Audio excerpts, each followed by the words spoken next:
just dreadful. George Pickens is a dog.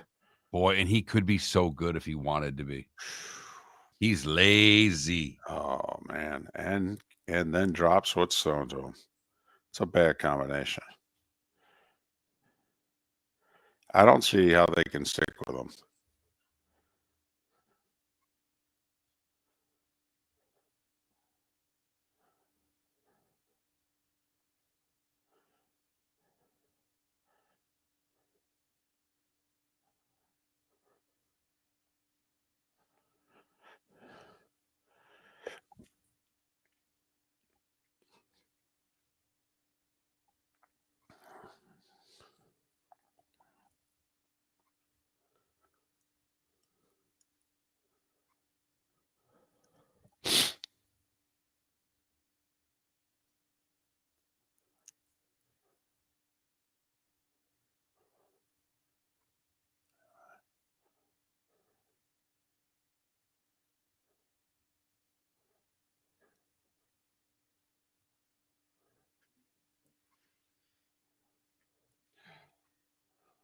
Morning, everybody. I'm guessing people are going to be dragging a little bit this morning because I'll bet they stayed up last night.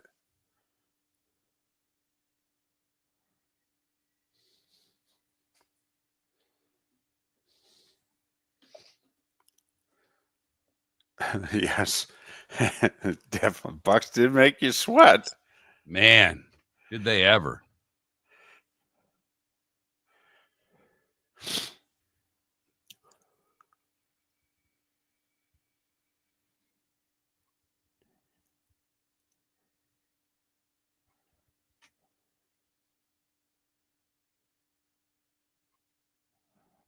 We'll see how long it takes Paula. 7 a.m. Trent took today off from work. Oh, there she is. Wow, look at that. Didn't expect you till the 7 a.m. hour, Paul. No. The Detroit Lions.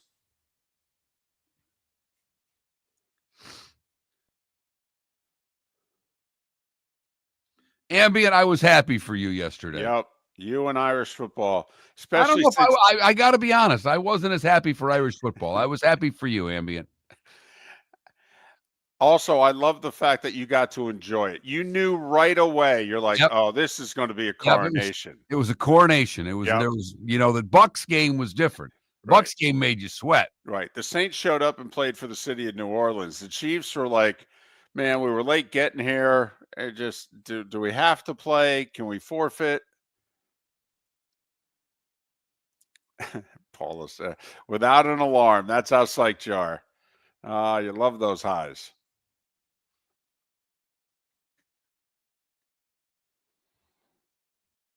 Nope. Ambient, sometimes you just need a coronation. I'll say this, Ambient. Why don't they wear those uniforms every week? Could you answer me that? Why do they not wear those uniforms? The weirdest one is watching Tennessee play Houston. Listen, they can't wear those. First off, I'm so glad that Houston beat them, even though I bet on Tennessee, who, by the way, went 2-15 against the spread this year. Why did I keep betting them? You can't wear the Oilers uniforms against the Texans. I mean, that's rubbing their noses in it. Yes. That's not right. Want to wear it against the Jags or the Colts, but not against the Texans. That's wrong. I agree. And those are great uniforms, too.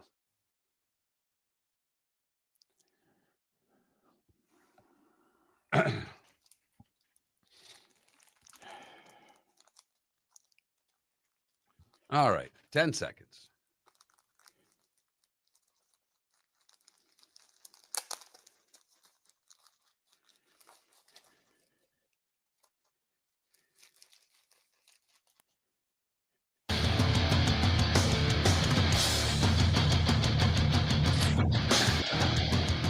You're listening to Miller and Moulton, coming at you from the Floor Meister Studios. Floor Meisters, keeping it real. And now, here's Mark Miller and David Moulton.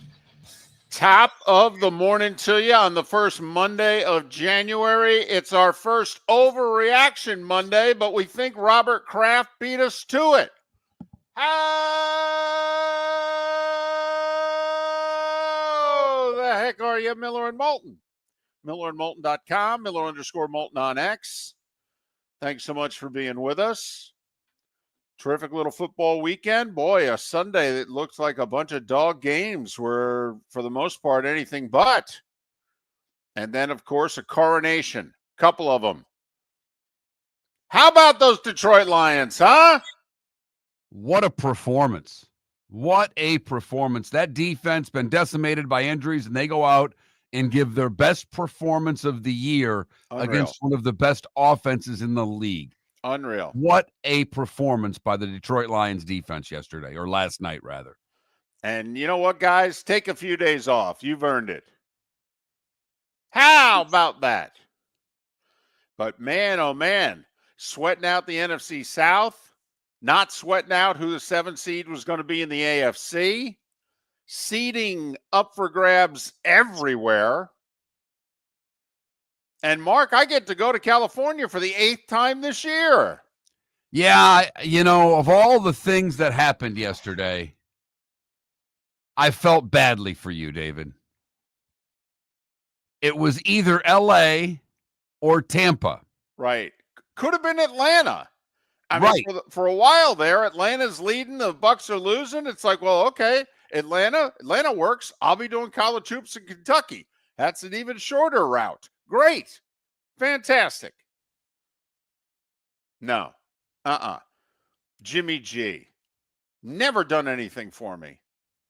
Gets the Rams inside the 10 late. Come on, Jimmy. One touchdown pass. You win. We go to Tampa. Instead, we're going to LA for Monday Night Football next Monday. That's fantastic. Help those frequent flyer miles, David. You'll be doing well. Mark, I have so many miles, I'm like getting upgraded. I got upgraded one time without asking. That's how many miles I have. Enough with the miles. Man, oh man. My daughter may go to a wedding in Italy this summer. I have more than enough miles to send her round trip. More than enough. I can send her first class round trip. Enough with the miles, please. Man, oh man. But the Bucks get it done in the second half. They do. Win the division again.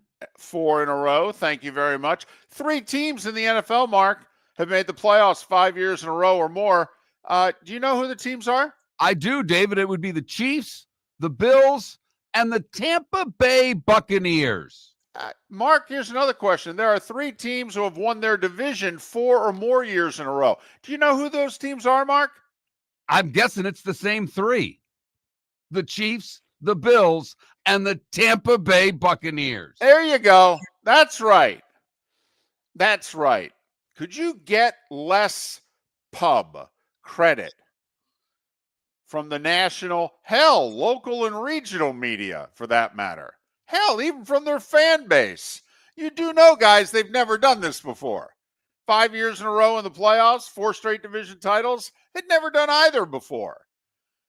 I mean, before this decade started, you guys were the worst, shouldn't say worst, from winning percentage you were. You were the worst organization active in North American sports in terms of winning percentage. No team in any of the sports had a lower winning percentage than the Tampa Bay Buccaneers when the 2020 started. And 5 years later, now look. By the way, Mark, there's one team in the National Football League this decade who's won more playoff games than the Bucs. One. And we all know who it is. They've won 3 Super Bowls. I mean, that's it. The only team in the league who's won more playoff games this decade than the Bucs is the Chiefs. The Bucs and Niners are tied with 6 playoff wins in the 2020s. And when you count 2020s, it's the 2020 season, not the 2019 season that extends over into January of 2020. I mean, it's amazing the number of lists the Bucs are on. 4 division titles in a row, 5 straight playoff appearances. And while up 8, right, when you kneel on the ball to win it, the Bucs said, to hell with that, we're getting Micah's record. Do you think they arranged it with the Saints? No way. Are you sure? Come on. No, you got to tell me. See, I was flying, and I was following it. It didn't look like it was arranged to me. Okay, because they called timeout. And I wondered, did they call timeout after they completed the pass, or did they call timeout before? Because I wondered if they arranged it with New Orleans. Like, listen, we could just take a knee, but we want to get Mike 1,000. Because it's not, the guys on the Saints knew. I mean, everybody in the game knew he needed 85 yards. Yeah, it was a 3-yard pass that he had to run for it didn't look arranged. It did not look. Okay, because to me, it didn't look like they covered him either. They put 3 guys on that side. The other 2 guys got covered. All right? And I'm just wondering if it got arranged. That's all. Because players all want other players to get paid. And he got paid for that one. Yep. That's a $3 million reception right there. Not the way Geno Smith got paid yesterday. No. Geno hit some bonuses yesterday. Ching, ching, ching. It was incentives. Man, oh, man. Good for him. And they're still trying to replace him. After having, 2 of the last 3 years, 2 of the best years the Seahawks quarterbacks ever had. But turned out to be a fun Sunday, though, wasn't it? I mean, so many games that we thought on paper didn't look competitive were competitive. And then there was the Chiefs. Yeah, I mean, 1 o'clock was fun. Watching the NFC South simultaneously and watching the Bucs struggle, watching Atlanta in a shootout with Carolina. And then Baker and the Bucs prevail. That was fun. 4 o'clock, not so much, because Denver came out right from the get-go and said, we are going to the postseason. Right. We knew by 4:30 that the Broncos were the 7th seed. So that's why the 4 o'clock games didn't have a whole lot of intrigue. But seeding up for grabs all over the place, guys trying to play guys for a little while, get them out before they get hurt. Packers played some guys, suffered some injuries. We'll find out just how severe they are. The one looks very severe. The one looks problematic.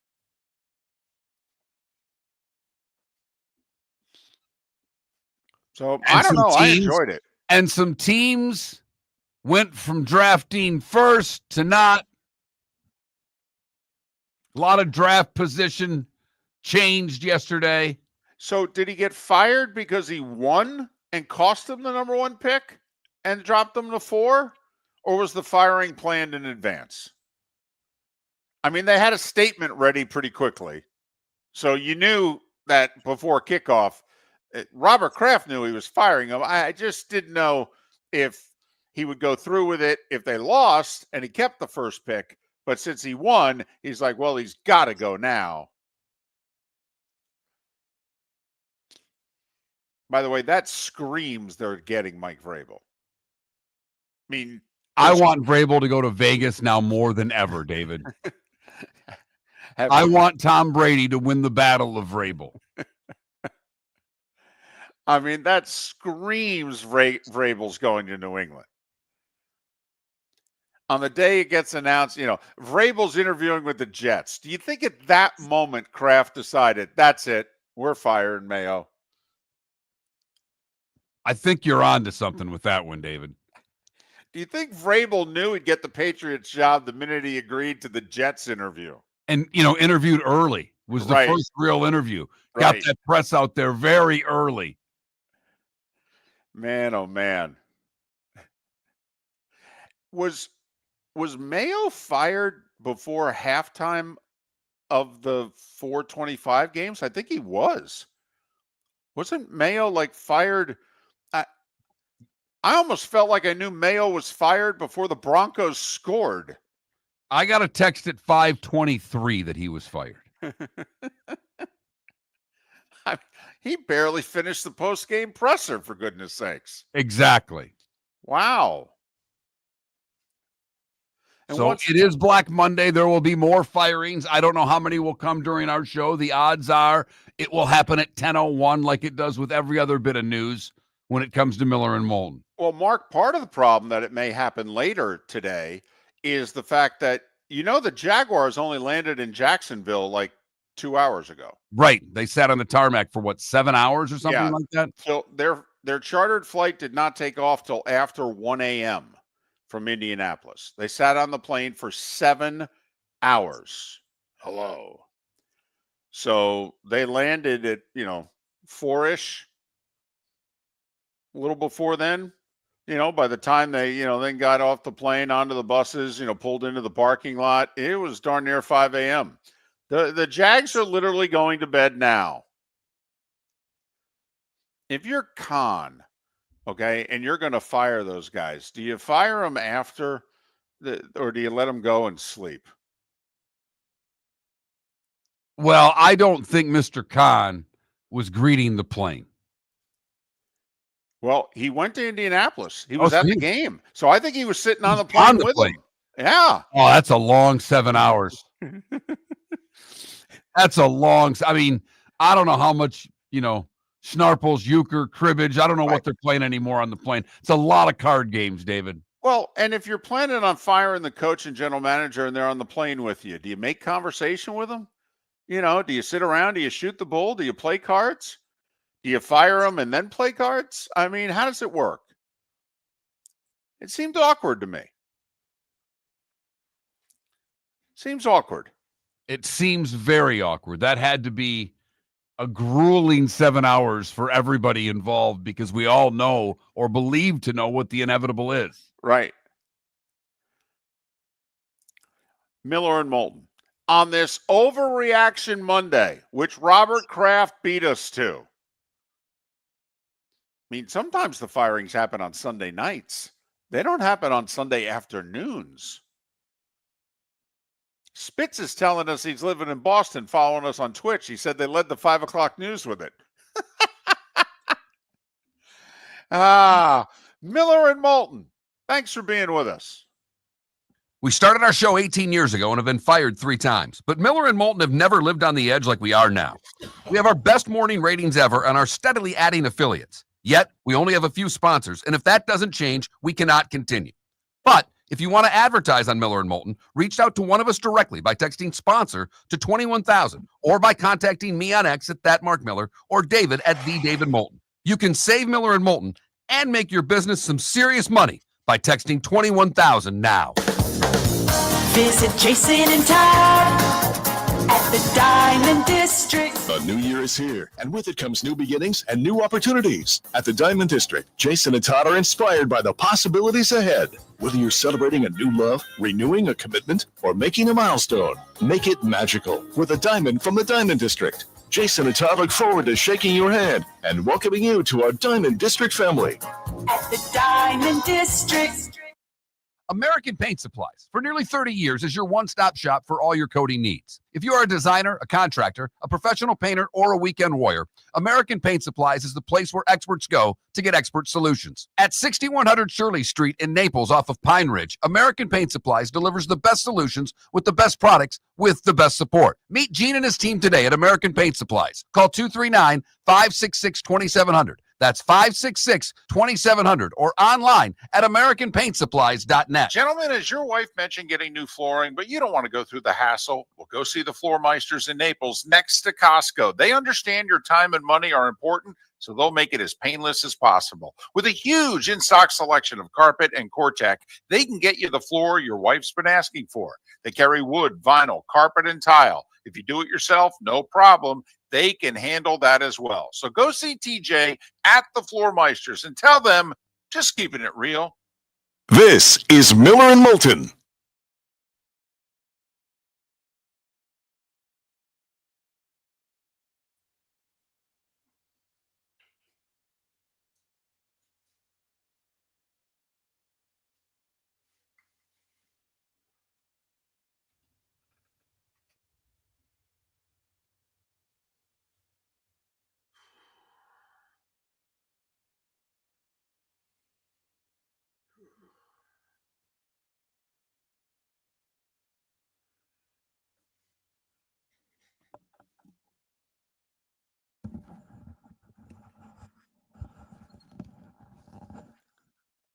Yeah, that was BS with Cooper Rush.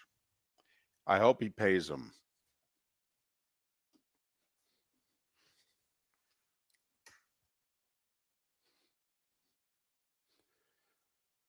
Ambient.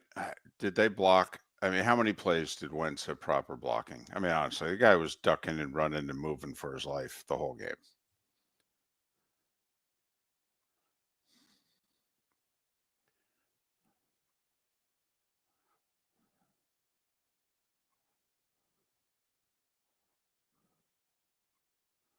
Yeah, that's BS.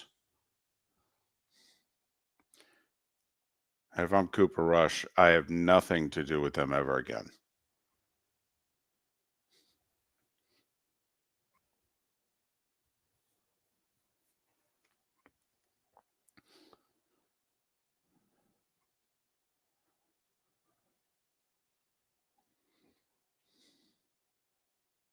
By the way, Steelers Ravens on Amazon. That's the streaming playoff game. Saturday night. Steelers Ravens, Amazon.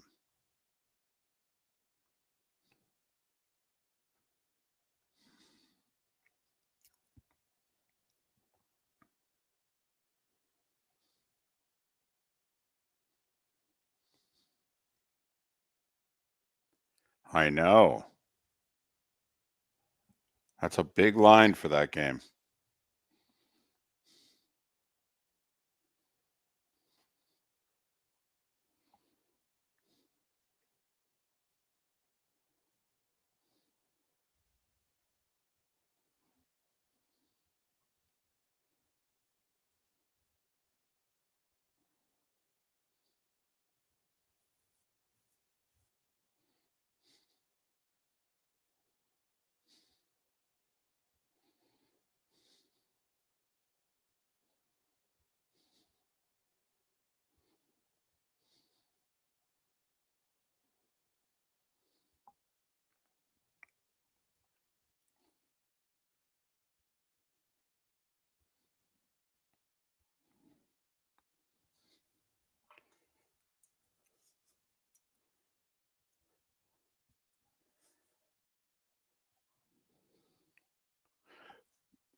Ah.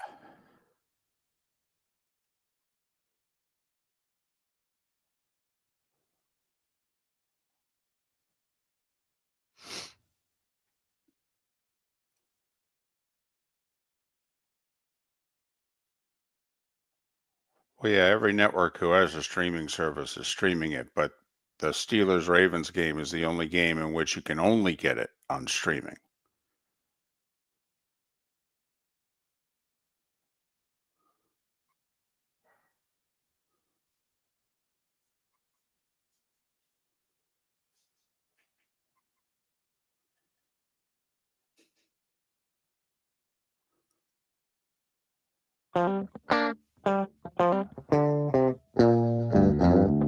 You're listening to Miller and Moulton. And now, here's Mark Miller and David Moulton.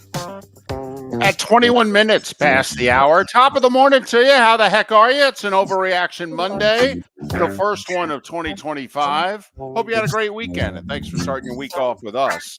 Miller and Moulton, millerandmoulton.com, Miller_Moulton on X. Kid goes to school today, right? Yes. Enough already. I know. So everybody just, wherever you are, be careful. A lot of school buses and stuff. You've had 2 weeks of Well, what? Yeah, it's going to be a little different today and tomorrow, so just be careful. Get their Slow butts down. back to school. It's about Right. time. How about a 6-day week, right? Yes. How about a couple Saturdays thrown in? Yeah. That's got work to make up. I know you do, right? Please tell I me you kept do. threatening my daughter during the vacation. Ooh, it's Math Mondays. Let's get some math homework out. And she'd just look at me like, what are you talking about? I'm doing nothing. Listen, I have a phone now. I don't need you for entertainment at all anymore, okay? Boy, ain't it the truth? I am merely a chef and a driver now. Yes, you are. But the sooner you realize that, actually, the better it is for everybody. All right? You break into your new role, you get accustomed quickly. It's good. Don't fight it. Don't fight Oh, it. I Just don't. adjust. Huh. Um, okay. Where do you want to go here? How about we go with the game last night? All right. First off, how about the Lions? Man, they're so easy to root for. For the first time ever, you were rooting for the Detroit Lions, unless you're a Vikings fan. I mean, man, they're fun. They're good. The color of their uniforms. The crowd's just so hungry. It's like the old medieval times, the gladiators and the Romans and the Colosseum. Oh, please give us this. Please. Wow. That's a hell of a comparison. Well, I'm just saying it's been a while for both. Right. That's all. Look, I everything about their performance yesterday was surprising to me. Now, I guess not them scoring points because they score points against everybody. Right. 31 was probably about what we were thinking heading into the game. I think we thought Detroit would be around 31. But that high school team that Connor Stallions was coaching could have scored against the Lions most of the last 3 weeks. Unbelievable. They've been horrible defensively. Horrible. And so now they're going to cover Jefferson and Addison and Hawkinson? Jefferson, Seriously? 3 catches for 54 yards, and Addison, I don't think, had a catch. I mean, man, oh, man. It's like they've been listening to the people badmouth them and tell them how much they suck, and they took it personally.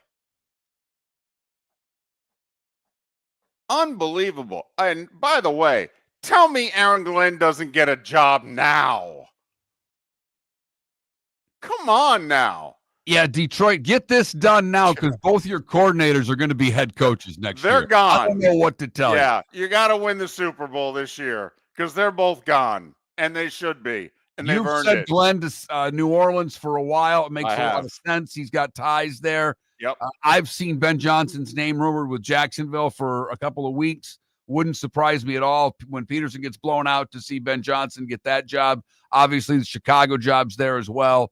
So both of these coordinators are going to be interviewing this week for jobs. But words that have never been spoken before. The road to the Super Bowl in the NFC goes through Detroit.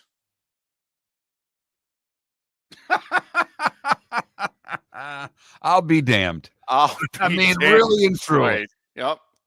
As someone born and raised in Saginaw, Michigan, and having been forced to watch this team on Sundays for most of my childhood.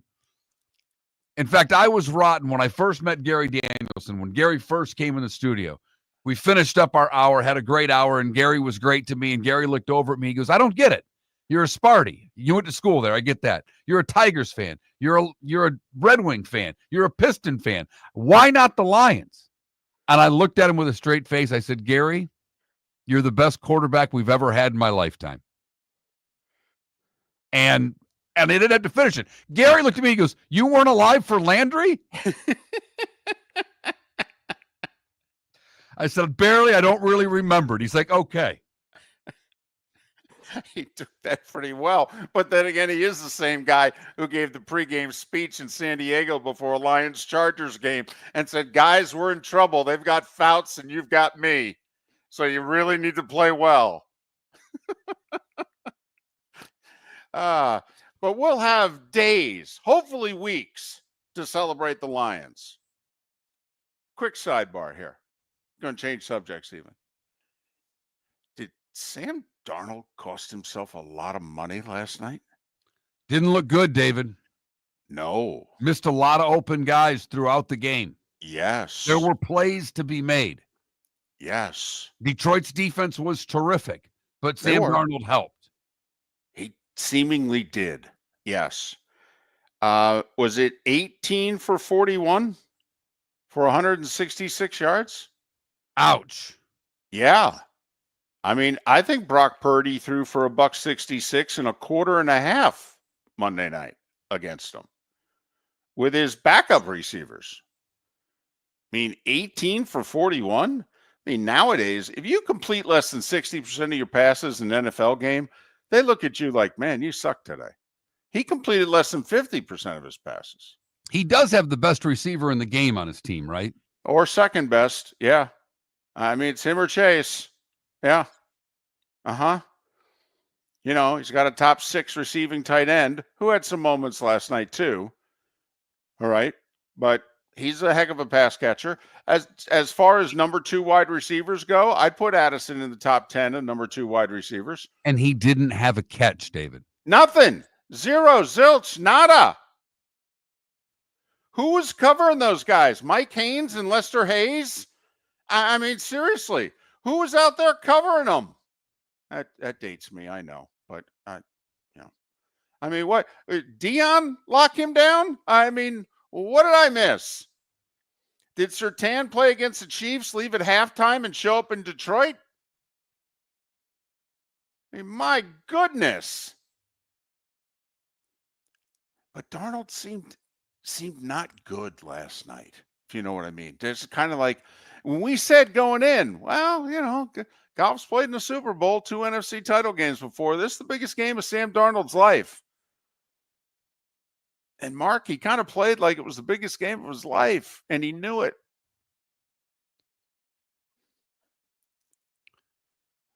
Yeah, that was, dare I say, a bit of a choke job on Darnold's part. Yeah, look, I don't know. I felt like he was nervous, skittish, held on to the ball forever. You know, I mean, I'd love to see the game tape. Were there checkdowns that were there that he was just hell-bent on throwing it downfield? Were there no checkdowns? I mean, I have to admit, I thought the pass patterns were too vertical. When you're getting nothing but man coverage, you want to run them across the field. Tough to stay with somebody running across the field. But anyway, Darnold was not good. Not good. I mean, is it enough to rethink, if you're Minnesota, what you're going to do in the future? I mean, or do you give him a mulligan in a big spot and see if he can throw his way out of it here in the playoffs? The other side of it, from Minnesota's standpoint, the game was close for quite a while. They were running the ball reasonably effectively. They decided they didn't want to run it at all. They didn't run any play action. They didn't give Darnold a whole hell of a lot of help with their play calling. No, it was close for a long time. I mean, 10-6 at the half, 10-9 mid-third, 17-9 going to the fourth. I mean, you don't have to quit running the ball in a game like that, David. No. So, just wondering, did Sam Darnold cost himself a lot of money last night? And the Lions defense, they played as well as they can. They did. Held the Vikings to 266 yards, something like that? I mean, an amazing effort. Kept them out of the end zone, for goodness sakes. I mean, that's tremendous in this day and age. With 143 guys on injured reserve, I mean, remarkable. Hats off to the Lions. But did Sam cost himself tens of millions? Defining a new era in men's health. Get stronger and healthier at Game Day Men's Health. With our in-house laboratory, get in, get treated, and get back to your passion and purpose. Call 239-427-3441 for our Bonita Springs or Naples location to set up your free testosterone test and consultation. Mention Miller Moulton Radio Show for a 10% discount on your service. Start living your best with Game Day Men's Health, Bonita Springs and Naples. Call 239-427-3441 today. Have a sleep problem but don't want to wear a CPAP mask? This is Mark Miller for Sleep Treatment Direct. The mask wasn't working for me, and I didn't think I had an alternative. I do. We all do. They have such simple alternatives with greater success than the mask. Visit sleeptreatmentdirect.com. That's sleeptreatmentdirect.com. And if you are like me and your CPAP machine isn't working for you, it's time for a change. Call 239-444-1741. That's 239-444-1741. Sleep Treatment Direct. Sleep safe and sound. Wine glasses never fall over until you get a brand new rug. Oh Ketchup bottles act normal till you're wearing a new shirt. Oh, you kidding me? And rocks slide peacefully on the road till the day you get a brand new windshield. Then they fly up off the road and attack without mercy. That's why new windshields from Glass Doctor come with our windshield protection plan. Unlimited repairs and one replacement for 12 months. Don't just fix it, protect it. Glass Doctor, a neighborly company. The world-famous cigar bar started as a neighborhood place in downtown Fort Myers, and now it's a brand, a destination, with 4 locations. The original place, Henry Street, Fort Myers, Gulf Coast Town Center, on Southeast 47th Terrace off the Cape Coral Parkway, and the Lounge on West 1st Street in Fort Myers. A place to go, whether you just need a relaxing drink and a smoke after a tough day at work, or a place to go celebrate. From relaxation to celebration, the world-famous cigar bar. This is Miller and Moulton.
Hey, Coach Grizzle. Morning.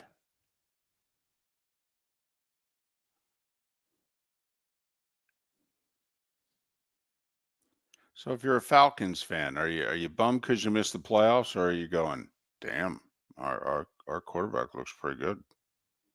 Or are you wondering, we could have had Belichick? Or are you wondering, going, man, I don't think we lose 6 of our last 8 if we had Bill. That's what I was wondering. Sorry.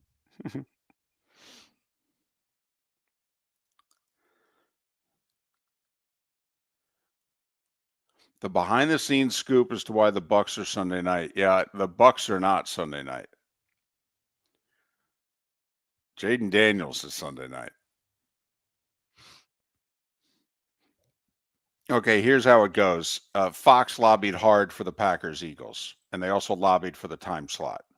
Okay, CBS, who gets 2 playoff games, all right, so they got the 4-5 game on Saturday, but they also got the Bills. Well, that's obviously going to get played at 1 o'clock. So then it's a matter of, does Washington-Tampa go Saturday night, or does Pittsburgh-Baltimore? Well, since Pittsburgh and Baltimore both played on Saturday, they said, well, let's put them Saturday night.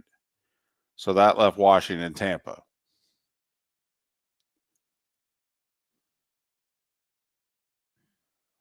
The 4-5 Monday game the Monday game has to be a 4-5 game, because before the game starts, everybody has to know who they're playing and where.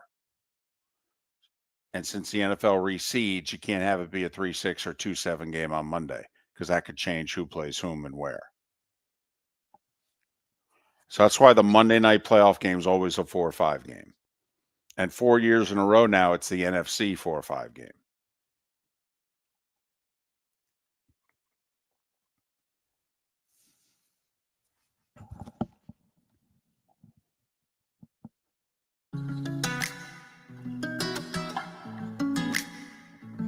Welcome back to Miller and Moulton. Text the guys what's in your mind at 21,000. That's 21000. And now, here's David Moulton. 22 minutes until the top of the hour. We will head to Boston, or at least to New England, and talk with Tim McKone of 98.5 The Sports Hub and say, Robert Kraft losing his mind? Or is there a method to this madness and is as obvious as it looks? So Tim McKone will join us in a little more than an hour's time. Man, a lot got settled yesterday. Who's in the playoffs? Who's out? All right. Draft order for at least the first 18 teams. Playoff games are set. Networks, times, dates, everything. Let's go. Time for The Starting Five. 5 big stories you need to know. Here is The Starting Five. Well, the Bucks did it. Whew, not easy. Down by 10, down by 6 going to the 4th. But the Bucks, Baker Mayfield, he was really good in the 4th quarter. Came from behind, beat the Saints 27-19. They would have won the division anyway because of how things played out in Atlanta, with the Falcons losing in overtime to Carolina, 44-38. You know, Atlanta lost 6 of their final 8, Mark. They were 6-3. The Bucks were 4-6. They had a 2.5 game lead and had the tiebreaker. That's unreal. If people cared about the Atlanta Falcons, we would be talking about this with much greater detail. It's an epic collapse, David, particularly to the teams that they lost to down the stretch. It wasn't really murderer's row. They go from 6-3 to 8-9, as it turns out. The Bucks end up the 3 seed in the NFC because the Rams lost at home to Seattle 30-25. Geno Smith with 4 touchdown passes, hit 3 big money incentives. Good for him. By the way, speaking of incentives, back to the Bucks game. Do you have a problem? Tampa Bay takes over on downs less than 40 seconds ago. The Saints only have 1 timeout, so Tampa Bay can kneel on it at most twice and the game's over. But Mike Evans is 5 yards short of 1,000. And it'd be the 11th year in a row that he'd catch passes for 1,000 or more yards, which would tie Jerry Rice for an all-time record. You know, Jerry Rice.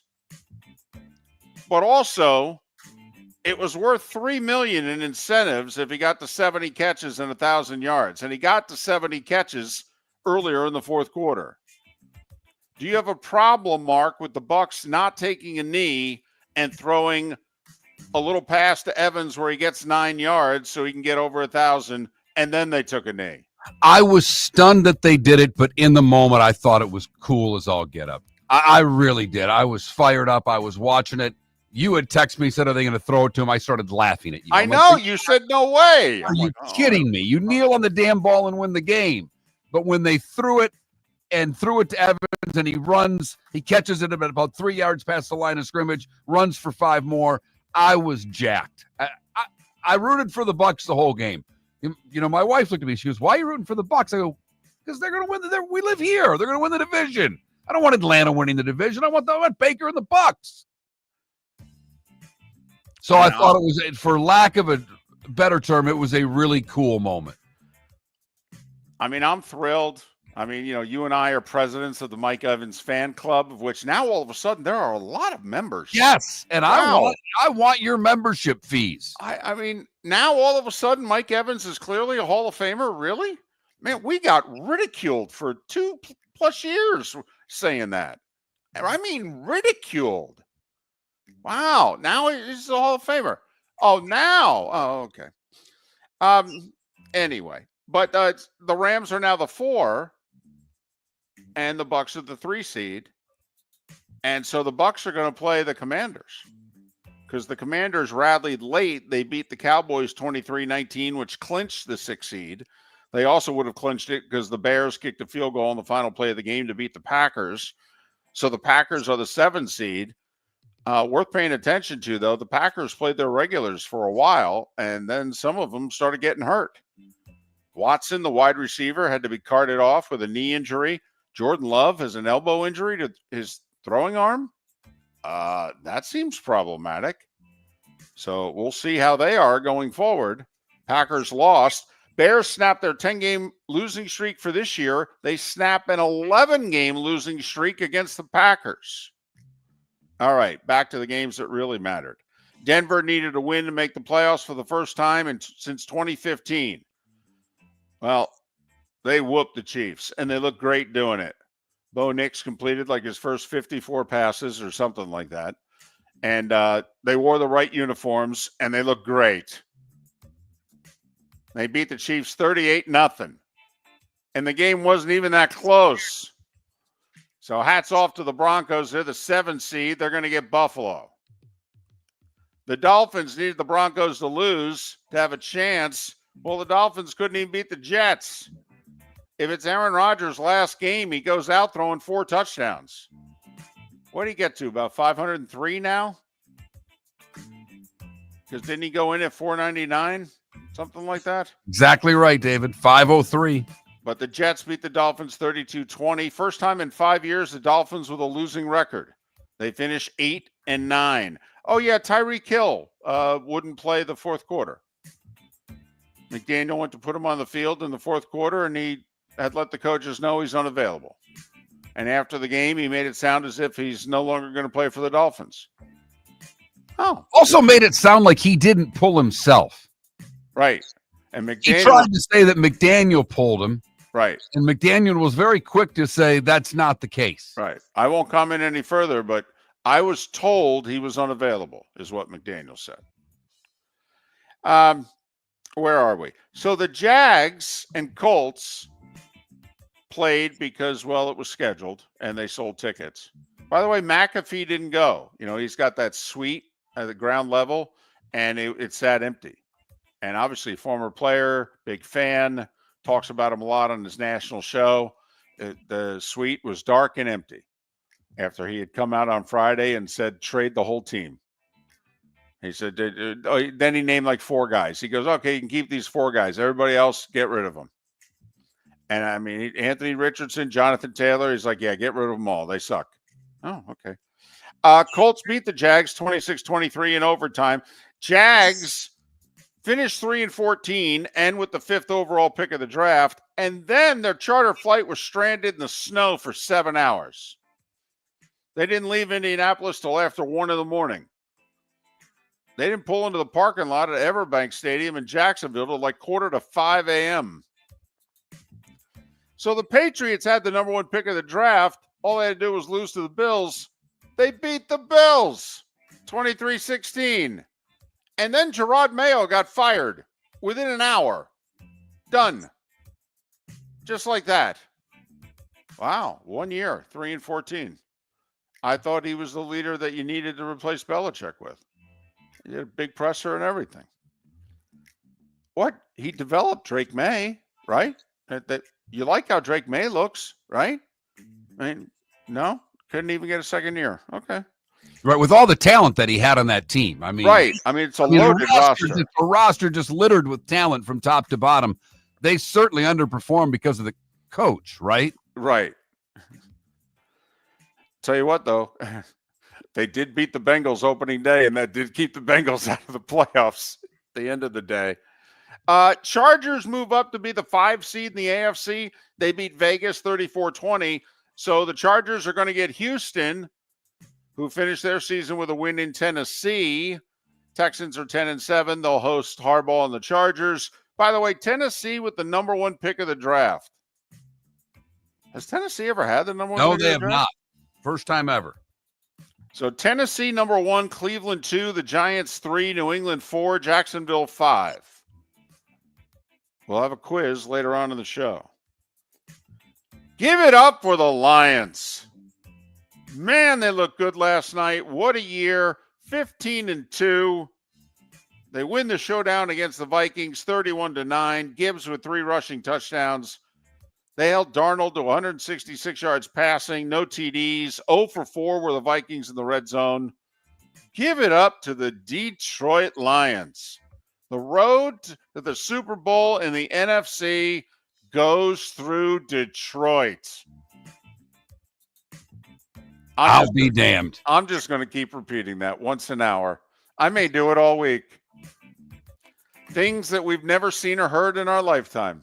And things we've never said on this show. Right. Been doing it a while, David. You know, we really have.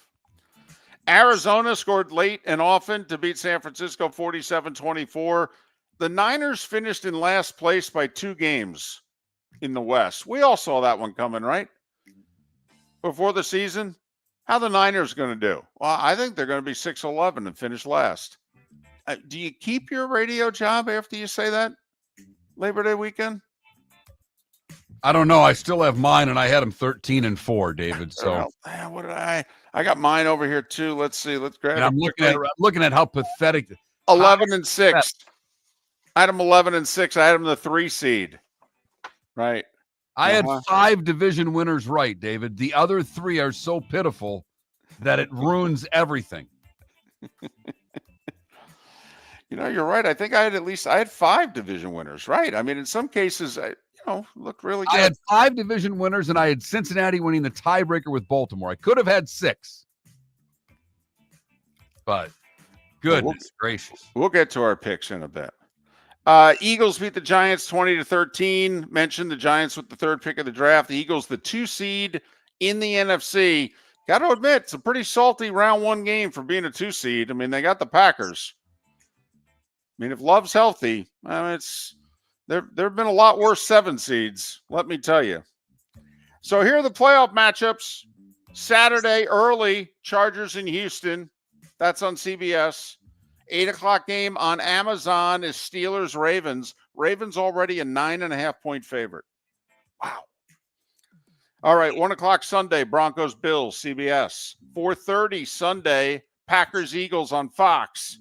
8 o'clock Sunday, Washington-Tampa Bay on NBC. And Monday Night Football, week from tonight, Vikings and Rams. Rams already beat them in L.A.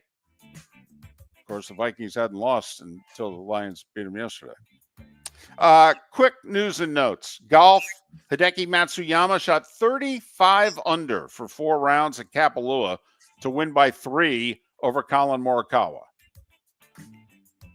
Watched a little bit Saturday and Sunday. I mean, they tear that course apart. It's a fun watch. Hockey, the United States won the World Juniors. They rallied from 3-1 down in the second to beat Finland in overtime.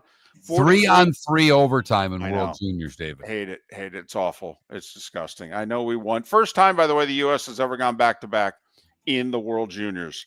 NHL, 5 games last night. Tampa Bay, Getzel scored his 21st, but they lost in Anaheim. This has been a tough road trip so far, 4-1.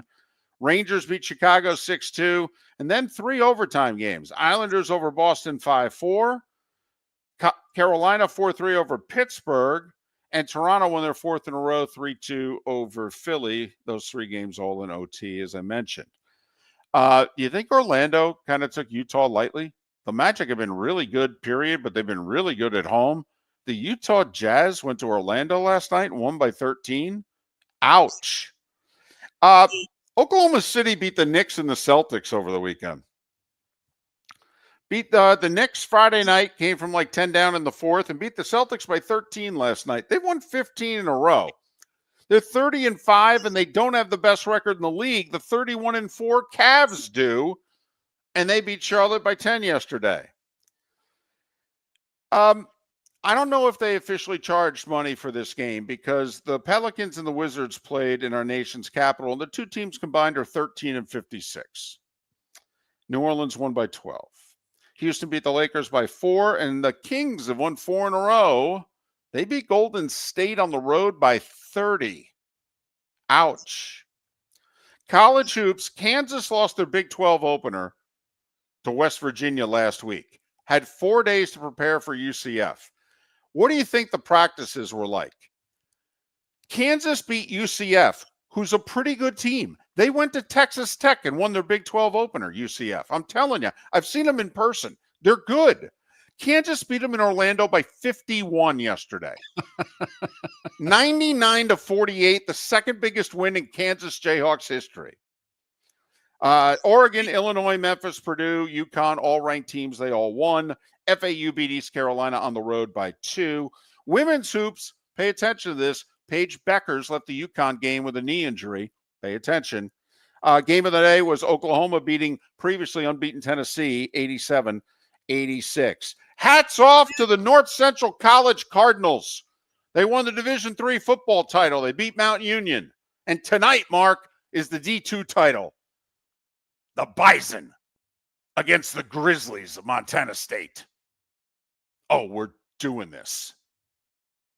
And that was the starting five. 5 big stories you need to know here on Miller and Moulton. Grizzlies, the 3-point favorite.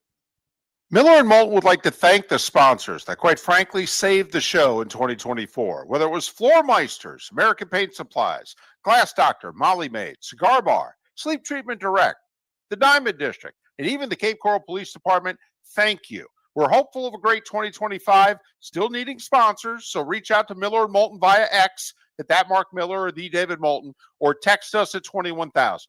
But Miller and Moulton says thank you to our sponsors and to you, our loyal listeners. American Paint Supplies, for nearly 30 years, is your one-stop shop for all your coating needs. If you are a designer, a contractor, a professional painter, or a weekend warrior, American Paint Supplies is the place where experts go to get expert solutions. At 6100 Shirley Street in Naples off of Pine Ridge, American Paint Supplies delivers the best solutions with the best products with the best support. Meet Gene and his team today at American Paint Supplies. Call 239-566-2700. That's 566-2700 or online at AmericanPaintSupplies.net. The world-famous Cigar Bar started as a neighborhood place in downtown Fort Myers, and now it's a brand, a destination with 4 locations. The original place, Henry Street, Fort Myers, Gulf Coast Town Center, on Southeast 47th Terrace off the Cape Coral Parkway, and the Lounge on West 1st Street in Fort Myers. A place to go, whether you just need a relaxing drink and a smoke after a tough day at work, or a place to go celebrate. From relaxation to celebration, the world-famous Cigar Bar. Mark Miller for Molly Maid. Why Molly Maid, you ask? Trust. Moulton was a customer for 15 years. Affordability. Didn't I just say Moulton was a customer for 15 years? Worry-free services. Our professional house cleaners are fully insured and a 24-hour warranty. Call Molly Maids today at 239-774-5839. That's 239-774-5839 or online at mollymaid.com/FTMYERS. That's mollymaid.com/FTMYERS. Gentlemen, as your wife mentioned getting new flooring, but you don't want to go through the hassle, well, go see the Floor Meisters in Naples next to Costco. They understand your time and money are important, so they'll make it as painless as possible. With a huge in-stock selection of carpet and Cortec, they can get you the floor your wife's been asking for. They carry wood, vinyl, carpet, and tile. If you do it yourself, no problem. They can handle that as well. So go see TJ at the Floor Meisters and tell them, just keeping it real. The Cape Coral Police Department is growing. They are currently looking for police officers and are offering a $10,000 signing bonus to newly hired officers. If you desire a career in law enforcement Or if you are already in law enforcement and thinking about making a move to a better agency, think Cape Coral Police Department. If you're looking for a police department that is committed to excellence, that invests in the highest level of training, state-of-the-art equipment, and some of the highest compensation in all of Southwest Florida, then the Cape Coral Police Department is for you. Visit capecops.com. That's capecops.com. This is Miller and Moulton.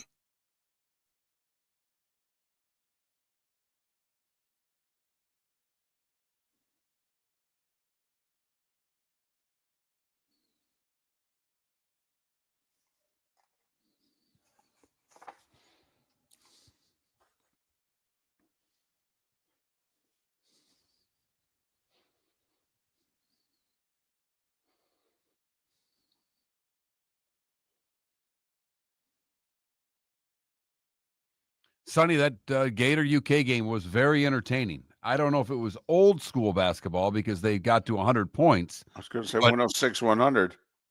But it was really entertaining.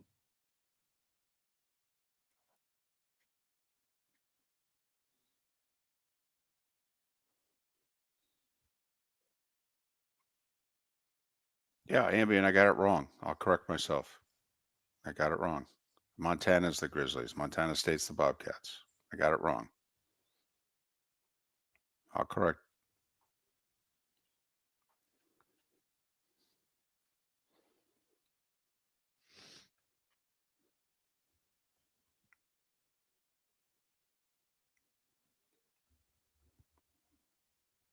No doubt about it, Irish football.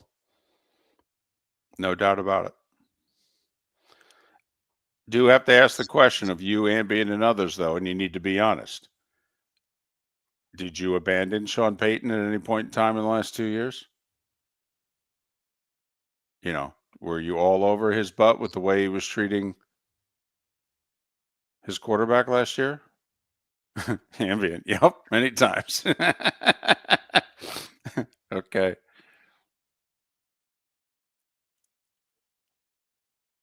Well, I didn't say D2. Yeah, you did. Did I really? Yeah, it's okay. It's FCS. Why would I say that? I don't know, Dave. Why would I say that? I was going to correct you and say Ferris State won the Division II title, but I didn't feel like it. Why would I say that? Of course the Bison are FCS. Huh. See what happens when the Lions get the 1 seed? It goes to hell in a handbasket. Tell me about it. Golly.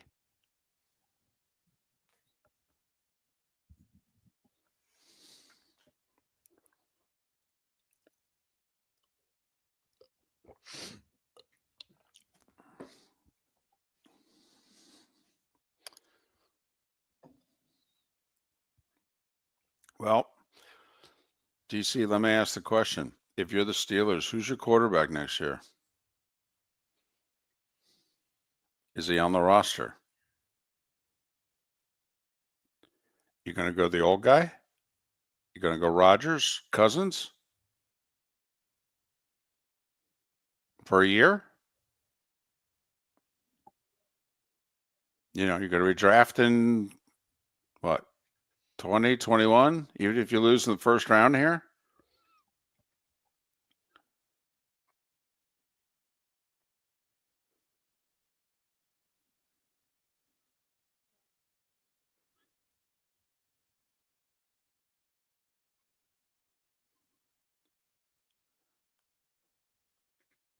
Yeah, they're somewhere. I mean, you know, Tankathon has, because they're 10-7. There's 5 10-7 teams that made the playoffs. But they'll go by seeding. Okay, so Denver would be 19th and Pittsburgh, I think, would be 20th, right? They go by seeding? Well, that's how you rank them in the conference. So isn't Denver the worst playoff team by record and their seeding? I see. Yes, by what you're saying, yes. Here we go.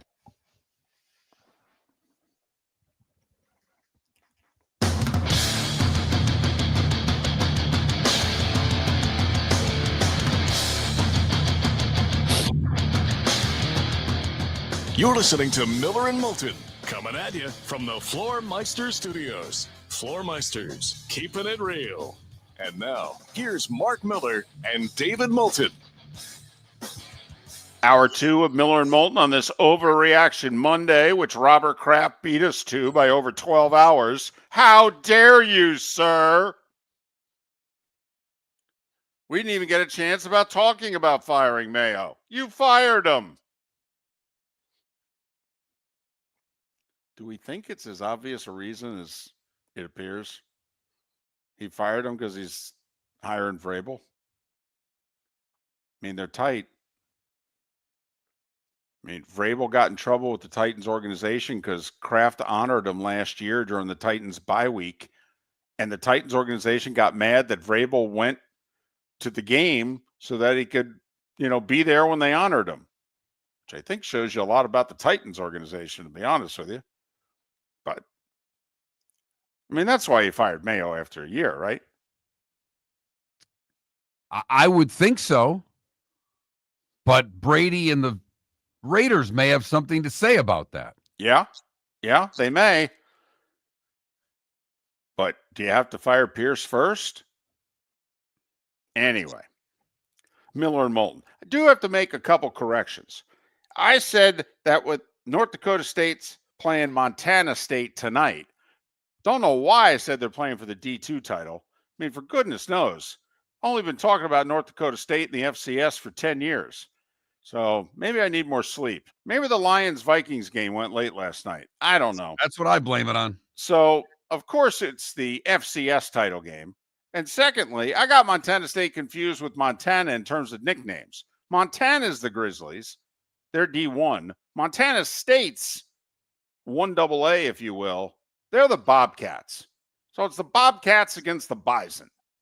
Top two teams in FCS. Montana State's a 3-point favorite. If you were wondering, David, who the Division II champ was, it was the Ferris State Bulldogs. Well, that's good to know.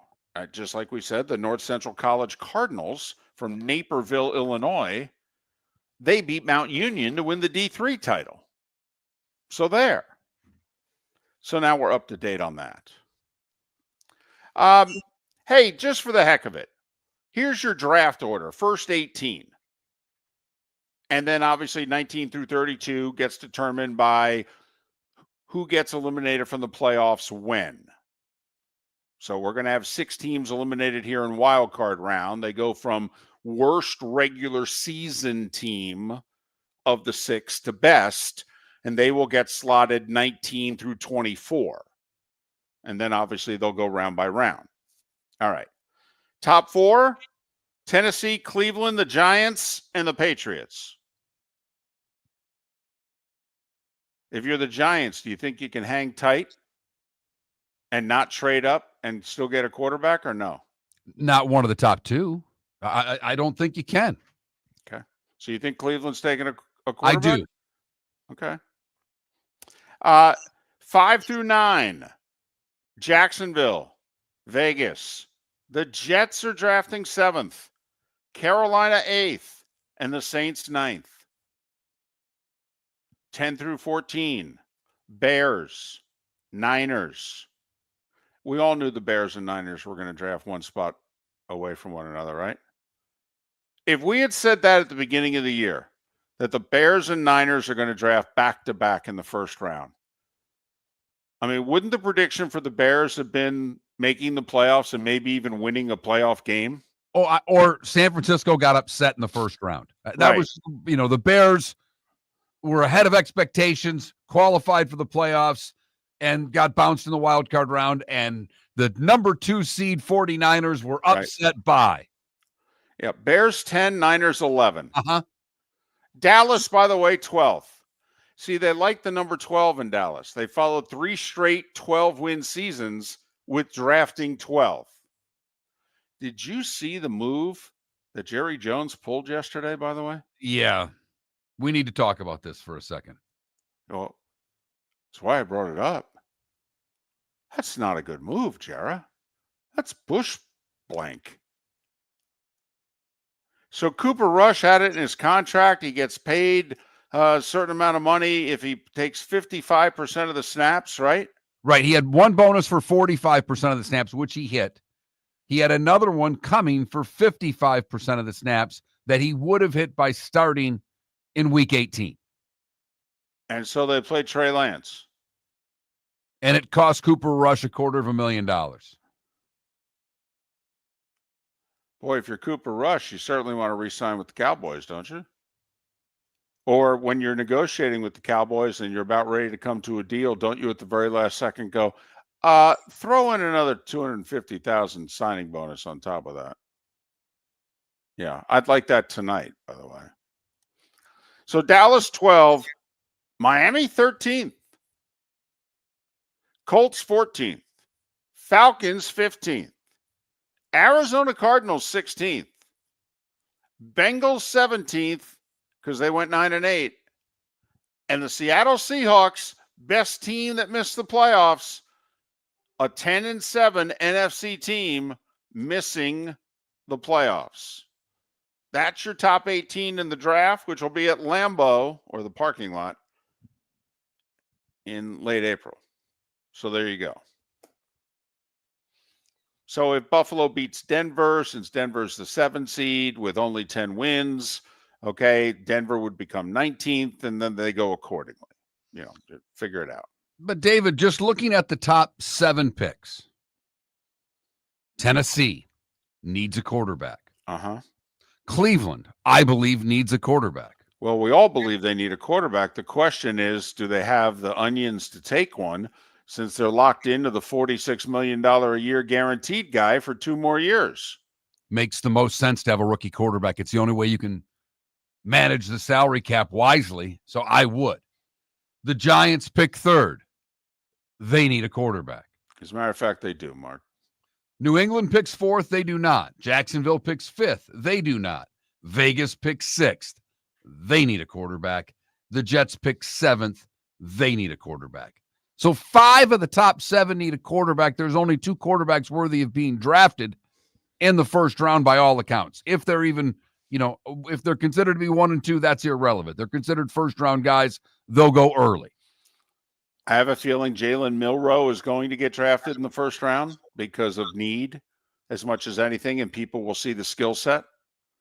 Where in the first round, my prediction is it'll be somewhere in the 20s, but, may skyrocket up the board because, Mark, it's not only 5 of the top 7, it's 6 of the top 9 because the Saints are drafting 9th, and they need one also.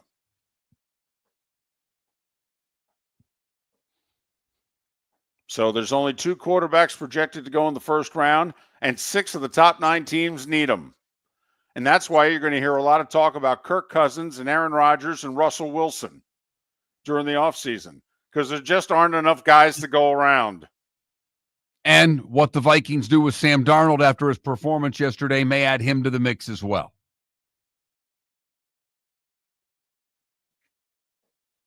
It was a foregone conclusion that the Vikings were going to franchise him. It was. I still would if I was the Vikings. I would as well. And by the way, I have no trouble then walking away and getting nothing for him. And then you end up paying Sam Darnold like $52 million over 2 years, and he produces for you, and you thank him, and then you turn it over to McCarthy. But we'll see. Remember, you can franchise a guy and trade him, I believe. I believe you're allowed to do that. I mean, now, Darnold has to accept the franchise tag. You can't trade him until he accepts it. You place it on him, he has to sign it. Would you sign it if you were Sam Darnold, or would you go take a shot at more money in free agency? Well, I said it last week. I'll say it again. Those receivers, that coach calling plays. Although I thought Jake Glazer threw something out there, which was interesting yesterday on the pregame shows. He said that numerous teams are going to call Minnesota and trade draft picks for Kevin McCarthy. J.J. McCarthy. I'm sorry, Kevin McConnell there. The coach of the O'Connell, Kevin O'Connell. That Jake Glazer said that teams, since he will be entering the final year of his contract, and he's got leverage, and if the Vikings don't really pay up, that the thought is teams will call the Vikings and say, hey, since contract negotiations aren't going anywhere, how about if we take him off your hands what do you want for him? Remember, Gruden got 2 1s from the Bucs to the Raiders. 2 1s, and I believe 2 2s. You know, Belichick, I think, was a first-round pick in compensation. Parcells was a first-round pick in compensation. I mean, at the very least, you'd have to give up a first-round pick, I think, to get the coach of the Vikings. If you're Vegas, would you? I mean, that's the, Vegas needs a quarterback whisperer. They need a coach. Would you give up the 6th pick of the draft for the Vikings head coach? Because Vegas is picking 6th. I would. I wouldn't. Never, ever would I be Right. giving draft picks up for a coach. It's something I wouldn't do. Right. I'd give it up yesterday because I think he's one of the 6 best coaches in the league. So, and the guy I'm drafting at 6, I don't even know if he'll be able to stay in the league. Honestly, I'd like to think I'd get it right, but hell, 40% of those top picks are wrong anyway. So, I would give it up. And I have no problem trading picks for players. Right. I would do that all the time. For a coach, I wouldn't do it. And he should be coach of the year with what he did with the Vikings. It should be, to me, even with, Campbell and others, I think O'Connell's easily the coach of the year. Few guys did great jobs this year. I mean, they did, obviously the 2 top seeds. You got to tip your hat to both Reed and Campbell with all the injuries that Detroit overcame. The job Quinn did with Washington is taking that team from 2nd overall pick to the postseason. Sean Payton and Jim Harbaugh in the AFC West, the job they did. How about the guy in Buffalo? Remember, they were taking a step back this year. Maybe they were going to be the 3rd best team in that division. Instead, they're the 2 seed in the AFC. And a 9.5-point favorite to win their first playoff game. So you can't go wrong with a lot of the votes this year, whoever it is you vote for. Miller and Moulton. Tim McKone will head to Boston, talk Patriots, top of the hour. The Cape Coral Police Department is growing. They are currently looking for police officers and are offering a $10,000 signing bonus to newly hired officers. If you desire a career in law enforcement, or if you are already in law enforcement and thinking about making a move to a better agency, think Cape Coral Police Department. If you're looking for a police department that is committed to excellence, that invests in the highest level of training, state-of-the-art equipment, and some of the highest compensation in all of Southwest Florida, then the Cape Coral Police Department is for you. Visit capecops.com. That's capecops.com. Gentlemen, as your wife mentioned getting new flooring, but you don't want to go through the hassle, well, go see the Floor Meisters in Naples next to Costco. They understand your time and money are important, so they'll make it as painless as possible. With a huge in-stock selection of carpet and Cortec, they can get you the floor your wife's been asking for. They carry wood, vinyl, carpet, and tile. If you do it yourself, no problem. They can handle that as well. So go see TJ at the Floor Meisters and tell them, just keeping it real. American Paint Supplies, for nearly 30 years, is your one-stop shop for all your coating needs. If you are a designer, a contractor, a professional painter, or a weekend warrior, American Paint Supplies is the place where experts go to get expert solutions. At 6100 Shirley Street in Naples off of Pine Ridge, American Paint Supplies delivers the best solutions with the best products with the best support. Meet Gene and his team today at American Paint Supplies. Call 239-566-2700. That's 566-2700 or online at AmericanPaintSupplies.net. Mark Miller for Molly Maid. Why Molly Maid, you ask? Trust. Moulton was a customer for 15 years. Affordability. Didn't I just say Moulton was a customer for 15 years? Worry-free services. Our professional house cleaners are fully insured and a 24-hour warranty. Call Molly Maids today at 239-774-5839.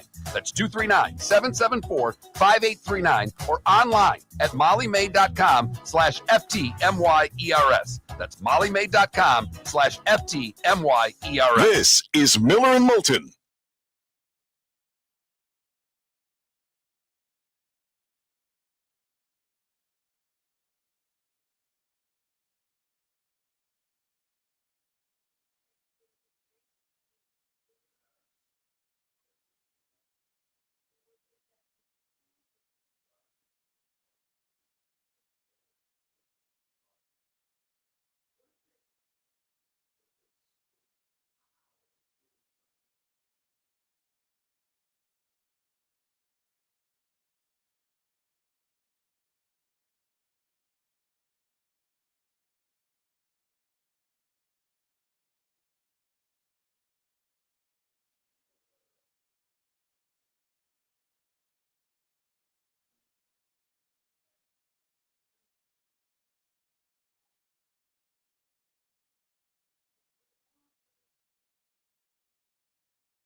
I agree with you, Spitz. The Pittsburgh plays defense against Baltimore reasonably well, but they didn't the last time the two teams played, and their offense stinks.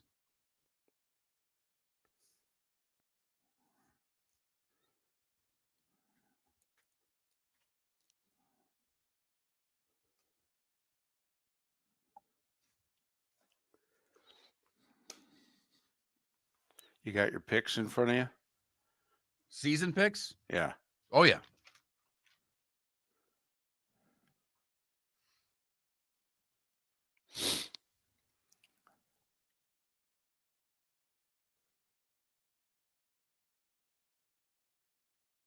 Although Spitz, the last month of the year, the Bengals D had actually played really well. But up until the 5-game winning streak, they were hot garbage.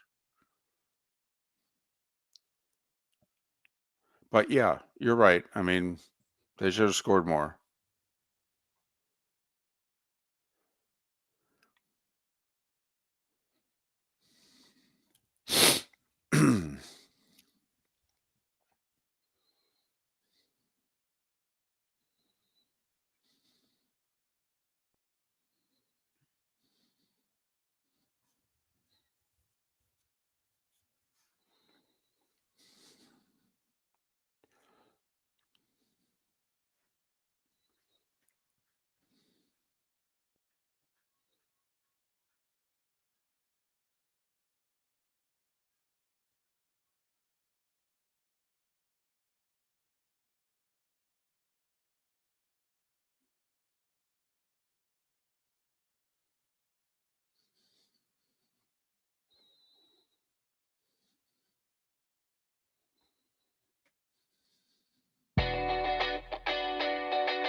You're listening to Miller and Moulton.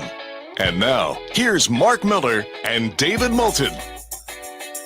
21 minutes past the hour. Tim McKone, 98.5, the Sports Hub in Boston, will join us in 40 minutes' time. Robert Kraft, he didn't even let the 4 o'clock games get to halftime before he fired the first coach of the offseason, if you will. I mean, he did wait for the Patriots to beat the Bills. He did allow Gerard Mayo to actually shake hands with the opposing coach in Buffalo. He did allow him to go to the locker room and, talk with the media, but that's it. He was gone.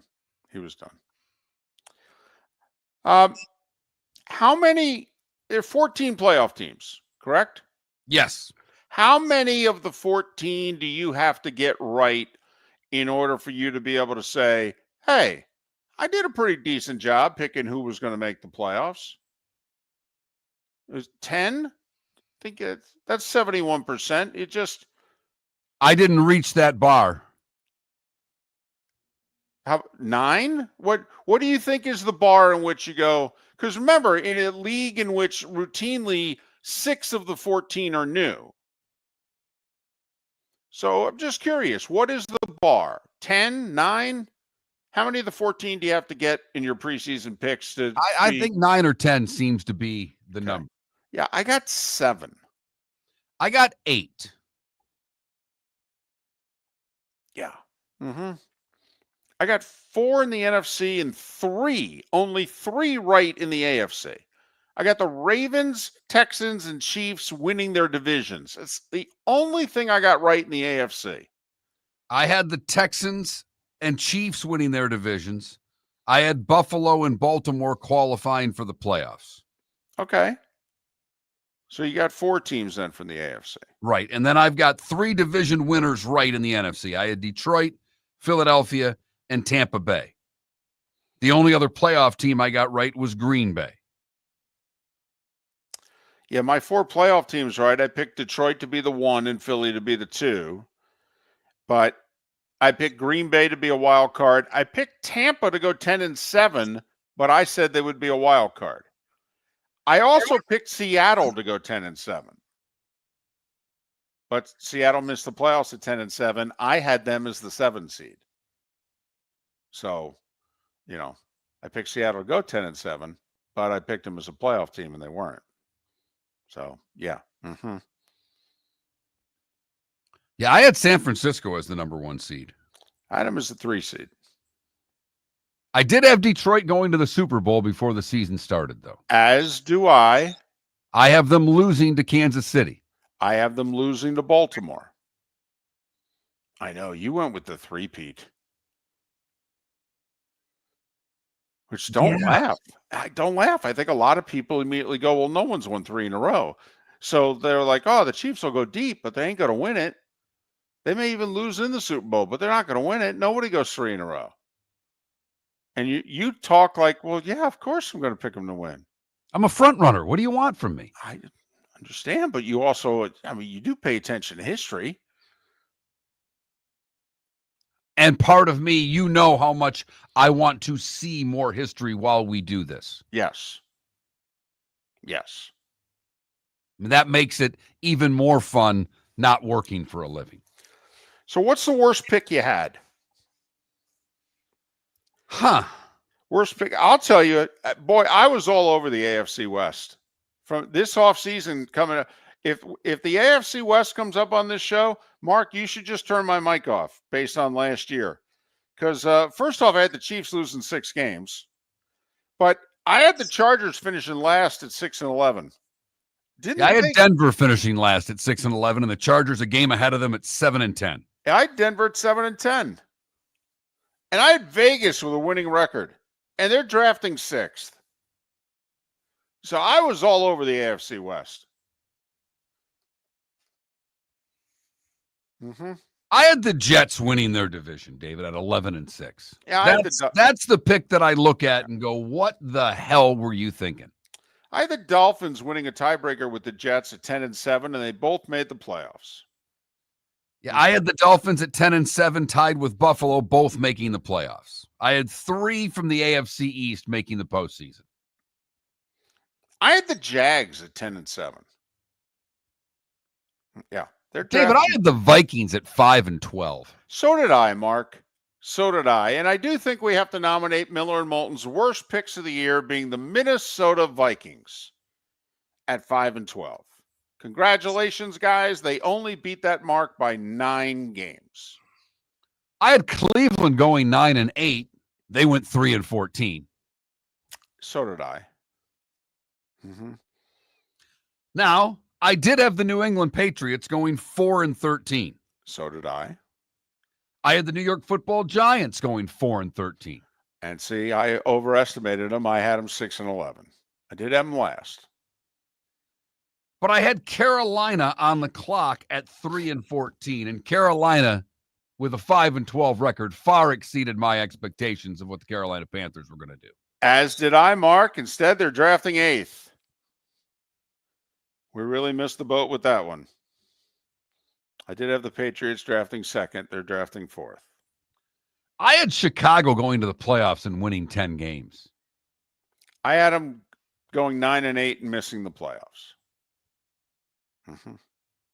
Yeah. I had the Dallas Cowboys with a winning record, not making the playoffs. I had them with a losing record.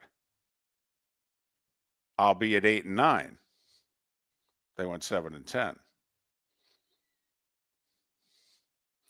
EB Hill in our Twitch chat room goes, so you guys are trying to convince us you don't know what the hell you're talking about. Well, our preseason NFL picks were not good this year, EB. They were not good. Some years they're really good. Some years our hunches are really good. This year, no. No. Vikings 5-12. Bills taking a step back.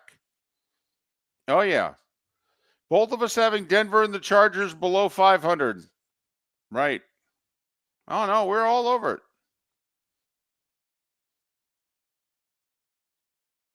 I had the Vikings 5-12. Right. Me too.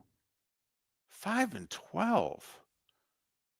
Man, it's tough to be more wrong than that. I mean, to miss a team's win total by 9. 9. Man, that's terrible. Trying to think. Not good. Did I have anybody really good who wasn't? I mean, Most of the errors we made, we had teams that we thought would be below 500, and they were above 500. The Jets in San Francisco are Jets, San Francisco, and Cincinnati. Those are three epic errors on my part. Yeah, Dolphins, Jets, Jags would be it for me. Cincinnati did it again to us, by the way. They finished with a winning record and missed the playoffs. That's 2 years in a row now, going 9-8 and missing the playoffs. Hey, stop doing that, will you? That's annoying to your fans and to the people picking you. Stop it already. Either go 7-10 or figure it out.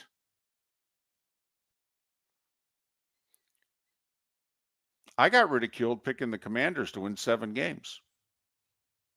I actually had them winning 8. At one point, I had them winning 8. But I needed to make some alterations late. My wins and losses didn't add up. So I did pick the Tampa Bay Buccaneers to win their division. I know you did. I had them with the same record as Atlanta, winning the tiebreaker. And I feel as if I cheated on the Bucs because I only picked them to be a wild card. I picked Atlanta to beat them in the South. So there you have it. Those were our picks. So 8 months from now, okay, when we go, we are making our picks on the 2025 NFL season. Change the channel. That's must listen to radio right there. I will say I don't know how many other shows will talk about how badly they picked the season this year, because they all did. They all made mistakes. And glaring ones at that. Nobody had the Vikings doing what they were doing. Hell, the Vikings didn't have them doing what they were doing. Don't you think the owner would have signed the GM and the coach before the season? So come on. We're not as wrong as he was. Visit Jason and Todd at the Diamond District. A new year is here, and with it comes new beginnings and new opportunities. At the Diamond District, Jason and Todd are inspired by the possibilities ahead. Whether you're celebrating a new love, renewing a commitment, or making a milestone, make it magical with a diamond from the Diamond District. Jason and Todd look forward to shaking your hand and welcoming you to our Diamond District family.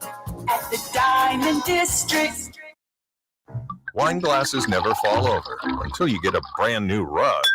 Oh, no! Ketchup bottles act normal till you're wearing a new shirt. Oh, you kidding me? And rocks slide peacefully on the road till the day you get a brand new windshield. Then they fly up off the road and attack without mercy. That's why new windshields from Glass Doctor come with our windshield protection plan. Unlimited repairs and one replacement for 12 months. Don't just fix it, protect it. Glass Doctor, a neighborly company. Do you have a sleep problem but don't want to wear a CPAP mask? This is Mark Miller for Sleep Treatment Direct. The mask wasn't working for me, and I didn't think I had an alternative. I do. We all do. They have such simple alternatives with greater success than the mask. Visit sleeptreatmentdirect.com.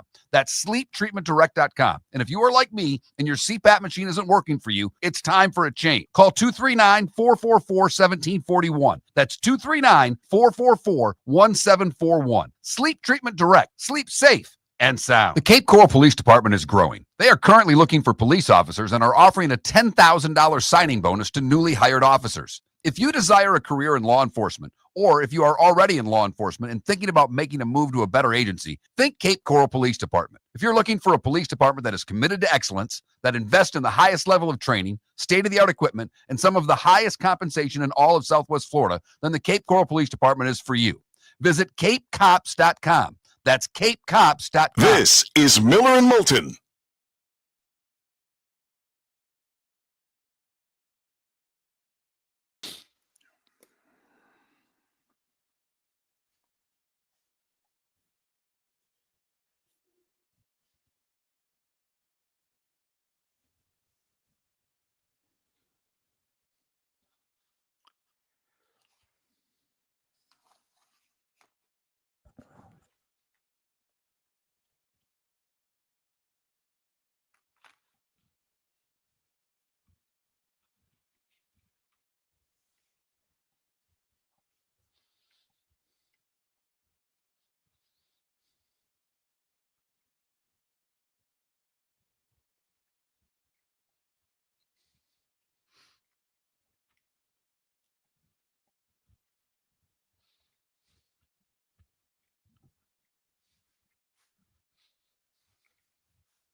Irish football, I'm not sure I pay Purdy.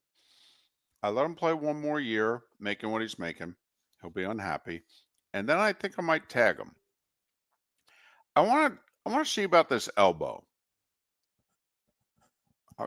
This concerns me. This is 2 injuries to his throwing elbow.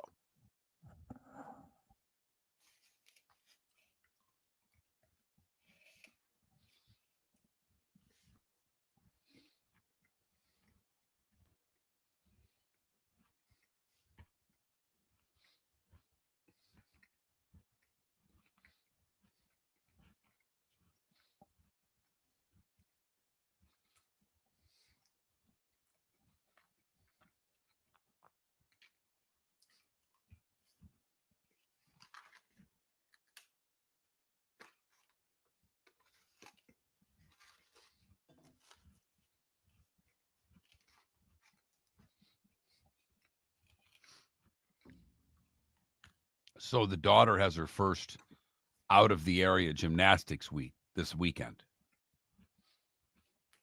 I don't have to go.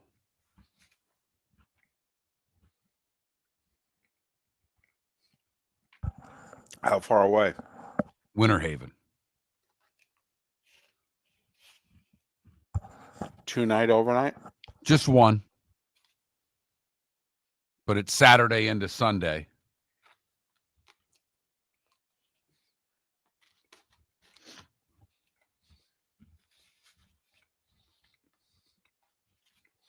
Simulator golf leagues tomorrow, right?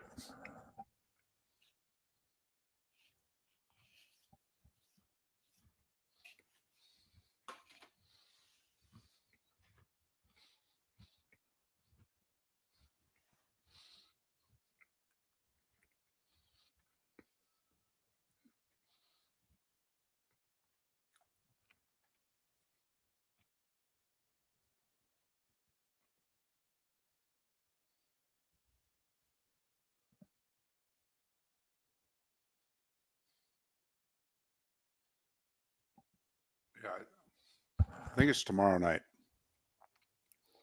Yeah, I think you're right.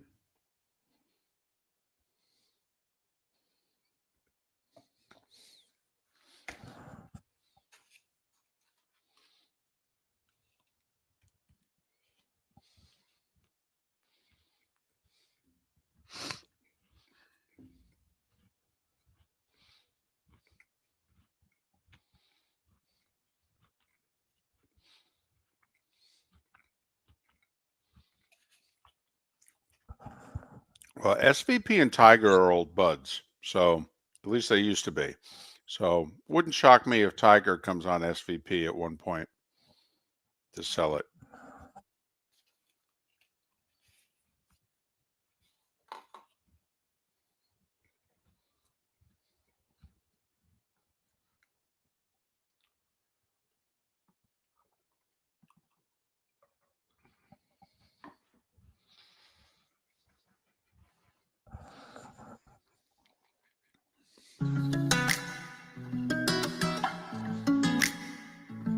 Welcome back to Miller and Moulton. Text the guys what's in your mind at 21,000. That's 21000. And now, here's David Moulton. 22 minutes till the top of the hour. And at the top of the hour, we'll head to Boston. Tim McKone is part of 98.5 The Sports Hub. He will join us to talk about Robert Kraft firing Gerard Mayo within an hour of the season ending. After just 1 year on the job, after he apparently had designated Mayo as the coach in waiting a couple years ago because he didn't want to lose him, and he was starting to interview for other jobs. So that lasted long.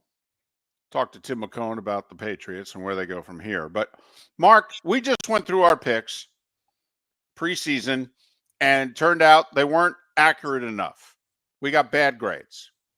Okay. Yes, we did. There's a Especially reason. in Jersey with the tough grading scale. Well, there's no doubt. I mean, certainly failing grades in Jersey. In other parts of the country, maybe we'd get D's. Maybe. But, Mark, there's a reason, I believe, besides the obvious reason, which is we're not good. But there's a reason why we were off base this year. We sit down knowing the last 20 plus years of NFL history of how when there were 12 teams making the playoffs, at least 5 new ones every year for 20 plus years. And now that they've gone to 14, we've had years where we've had 6 new playoff teams. So you and I try to find hey, who's going to be the new ones? Because, guys, status quo, that's not the NFL. You know, Jerry Glanville's joke, the NFL stands for not for long. Well, that's year to year. Mark, except for this year. Do you know how many new playoff teams there are this year compared to last? 4. Just 2 in each conference. Think about last year. Eagles won the East. Now the Cowboys won the East. Cowboys won the East. Eagles were a wild card. Right. Detroit, Green Bay, San Francisco, the Rams, Tampa Bay. So of those 7, the only 2 to not make it this year are the Cowboys and the Niners. I mean, Philly's back, Detroit's back, Green Bay's back, the Rams are back, the Bucs are back. Okay, now let's go to the AFC. Buffalo won the division. Baltimore won the division. Houston won the division. Kansas City won the division. Well, they all repeated. Now, the Dolphins were a wild card team. That didn't happen. The Steelers, remember, were the 7th seed last year. Well, they made the playoffs again. Cleveland made the playoffs last year. The 4 new playoff teams, that's it. 4 new playoff teams. 2 in the NFC, Minnesota and Washington. And the 2 in the AFC both came from the West. The Chargers and the Broncos. That's it. I mean, you got, 6 of the 8 division champions repeated? Detroit repeated. Tampa Bay repeated. Buffalo, Baltimore, Kansas City, and Houston. I mean, Mark, you have to acknowledge. Yeah, okay. We wish we were more accurate. But this is an unusual year. It is. 6 of 8 repeat division winners. 10 of 14 repeat playoff teams? That's the one that's more shocking. 10 of 14 repeat playoff teams. That is unusual, very unusual by NFL standards. Now, do you want to have a poll question based off of this reality? You can go either way. You could list the 4 new playoff teams and say which one is most likely to make or even miss the playoffs next year. Minnesota, Washington, Denver, and the Chargers. Or you could list the 4 teams who missed the playoffs this year, who made it last year. Dallas, San Francisco, Miami, and Cleveland. Which of those 4 is most likely to make the playoffs in 2025? Just a thought. I like it. You know, something else that we look at, David, is what happens week 1. And there were 9 week 1 winners that made the postseason. Okay. 5 week 1 losers that made the postseason. Well, that's only 14. Oh, okay. That made the playoffs. Got it. They made the playoffs. And 4 of the teams actually played one another. Well, the same thing happened last year also. You had Kansas City and Baltimore week 1, both make the playoffs. Philadelphia and Green Bay, both make the playoffs. And we'll meet in the playoffs. Tampa Bay and Washington played week 1, both make the playoffs. We'll meet in the playoffs. And Detroit and the Rams played week 1, and both will make the playoffs. Only Denver, who lost to Seattle week 1, lost to a non-playoff team week 1. Buffalo beat Arizona, Houston beat Indianapolis, and the Chargers beat Vegas. Minnesota beat the Giants, Pittsburgh beat Atlanta. So there you have it. And that's the low end of normal right there. Okay, because that's 9 out of 14. So that's, a little less than, 2 out of 3. So that's the low end of normal. That's been a tried and true stat for a long time also, where, for the longest time when we just had 12 teams make the playoffs, it was 8 teams who won week 1. 8 of the 16 winners would make the playoffs. So if you won week 1, you had a 50% chance of making the playoffs. But if you lost week 1, you only had a 25% chance of making the playoffs.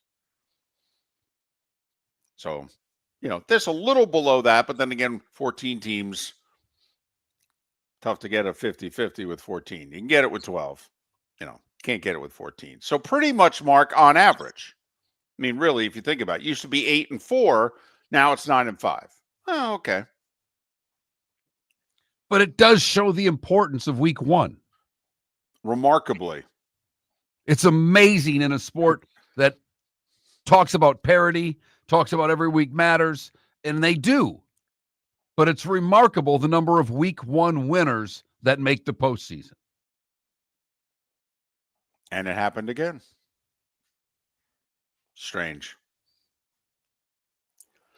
Something to keep in mind also, had a 10-win team miss the playoffs. Doesn't happen very often. Seattle's the 10-win team this year who missed the playoffs. I think that's the other exercise that we get caught up in too much. We have much higher expectations of everybody than what usually happens. And I don't just mean you and I, but the 13-win team and the 10-win. We don't get that many double-digit win teams. It's hard to win double-digit games in the National Football League. And if you do, you usually get a playoff spot. Although this year there was a little more of a canyon in between the haves and the have-nots. So as it turned out, you ended up with 8 double-digit win teams in the NFC? 7 of them made it. Seattle's out. And then in the AFC, everybody who made it had double-digit wins. So you had 15 double-digit win teams. Now, it's a little easier now. We have a 17-game season as to a 16-game. But everybody who made it this year, you had to get to 10. And one team who got there missed. So that's also something now. That hadn't been the case the first 2 years of 17. We had 9 and 8 teams make it, and not just division champions. We're talking 9 and 8 wild cards had made it. But 12 teams with double-digit losses. Talking about the canyon that David was speaking of between the haves and the have-nots in the league.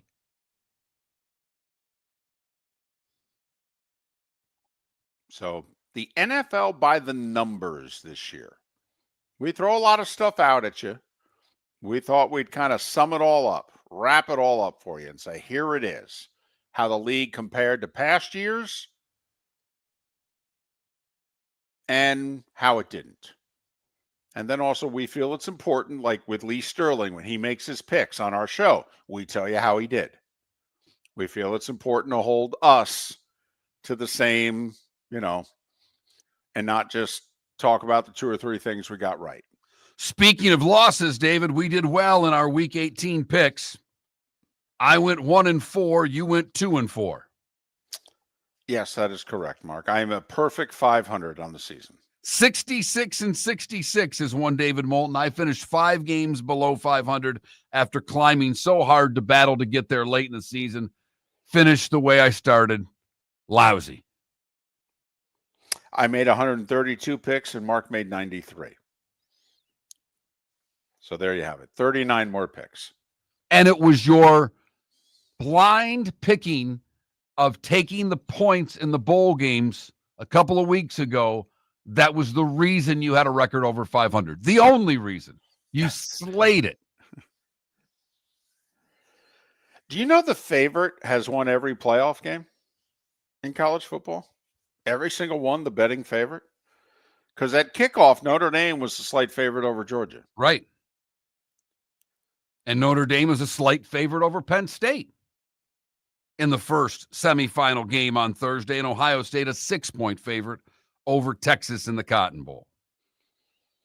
Speaking of Texas, Jay Glazer throwing out there yesterday morning on the pregame show that Steve Sarkisian's name has come up with NFL teams who will have job openings and that he will be getting a phone call or two.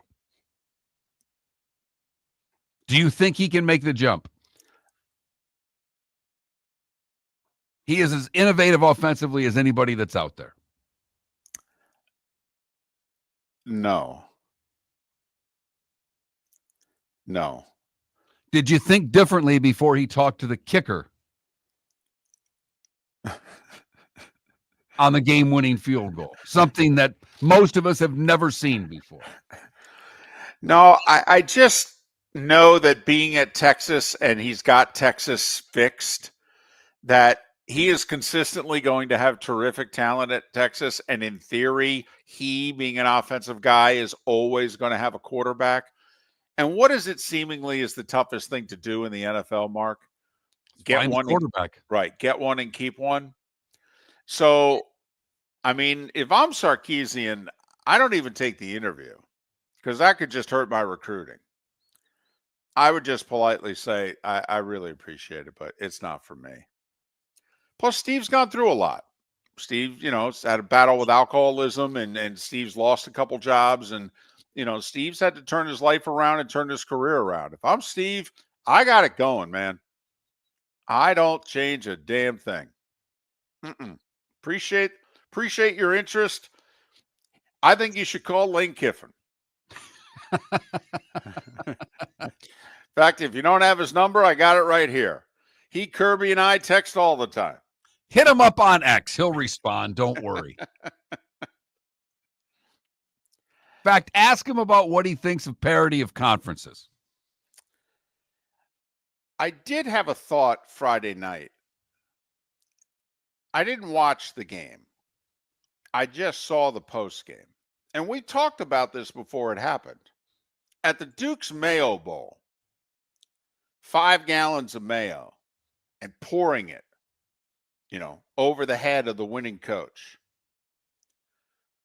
Mark, you do know there's a chance that Bill Belichick and North Carolina are in the Duke's Mayo Bowl next year. Oh, yeah. In fact, that's almost their home game, David. They're in it so much. Right, because the game's in Charlotte. They want to make sure they sell tickets. Correct.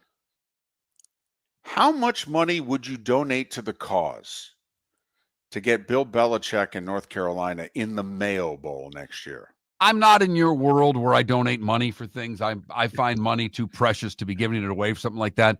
But, David, I would volunteer to be one of the mayonnaise handlers. Right. I would spend money to be one of the 5 people who were selected to dump the mayo over Coach Belichick. That I would do.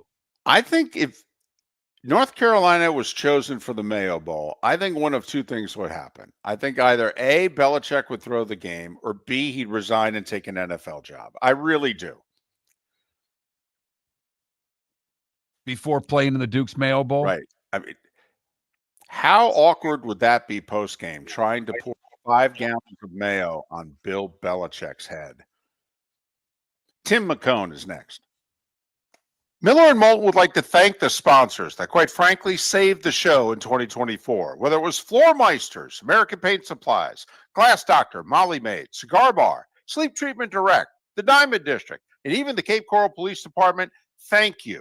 We're hopeful of a great 2025, still needing sponsors, so reach out to Miller and Moulton via X, at that Mark Miller or the David Moulton, or text us at 21,000. But Miller and Moulton says thank you to our sponsors and to you, our loyal listeners. Defining a new era in men's health. Get stronger and healthier at Game Day Men's Health. With our in-house laboratory, get in, get treated, and get back to your passion and purpose. Call 239-427-3441 for our Bonita Springs or Naples location to set up your free testosterone test and consultation. Mention Miller Moulton Radio Show for a 10% discount on your service. Start living your best with Game Day Men's Health, Bonita Springs and Naples. Call 239-427-3441 today. Gentlemen, as your wife mentioned getting new flooring, but you don't want to go through the hassle, well, go see the Floor Meisters in Naples next to Costco. They understand your time and money are important, so they'll make it as painless as possible. With a huge in-stock selection of carpet and Core-Tech, they can get you the floor your wife's been asking for. They carry wood, vinyl, carpet, and tile. If you do it yourself, no problem. They can handle that as well. So go see TJ at the Floor Meisters and tell them, just keeping it real. American Paint Supplies, for nearly 30 years, is your one-stop shop for all your coating needs. If you are a designer, a contractor, a professional painter, or a weekend warrior, American Paint Supplies is the place where experts go to get expert solutions. At 6100 Shirley Street in Naples off of Pine Ridge, American Paint Supplies delivers the best solutions with the best products with the best support. Meet Gene and his team today at American Paint Supplies. Call 239-566-2700. That's 566-2700 or online at AmericanPaintSupplies.net. The world-famous cigar bar started as a neighborhood place in downtown Fort Myers, and now it's a brand, a destination with 4 locations. The original place, Henry Street, Fort Myers, Gulf Coast Town Center, on Southeast 47th Terrace off the Cape Coral Parkway, and the Lounge on West 1st Street in Fort Myers. A place to go, whether you just need a relaxing drink and a smoke after a tough day at work, or a place to go celebrate. From relaxation to celebration, the world-famous cigar bar. Mark Miller for Molly Maid. Why Molly Maid, you ask? Trust. Moulton was a customer for 15 years. Affordability. Didn't I just say Moulton was a customer for 15 years? Worry-free services. Our professional house cleaners are fully insured and a 24-hour warranty. Call Molly Maids today at 239-774-5839. That's 239-774-5839 or online at mollymaid.com/FTMYERS. That's mollymaid.com/FTMYERS. This is Miller and Moulton.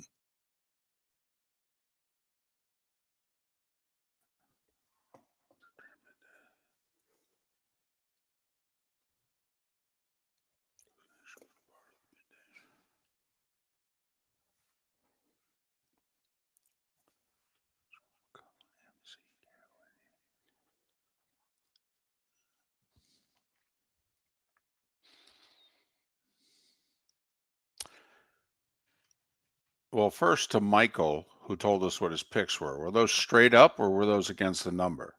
Because against the number, that's impressive. Your sister, Realtor Clark, won her pool yesterday. What kind of pool? Against the number, straight up. What are we talking? Survivor? What was it?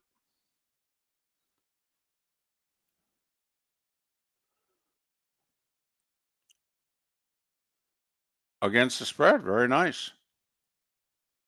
Very nice.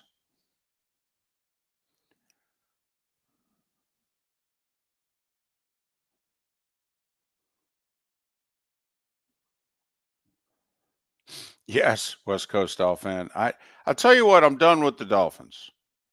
I am. I'm going to tell Chris Perkins on Wednesday. I'm going to say, you know what, Chris? I'm done. I'm done. I'm done with the soft spot. I'm done with, trying to, I'm just done.